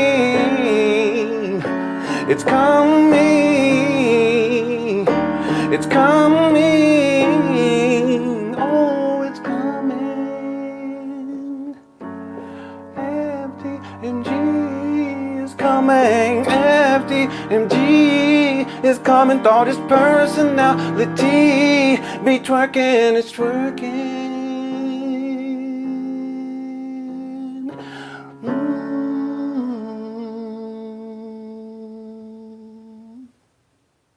Alcohol bottles. All right, thank you all again for tuning on in. Please enjoy the rest of your evening, and I'll talk to y'all very, very soon. All right, thanks everyone. Love y'all. Peace.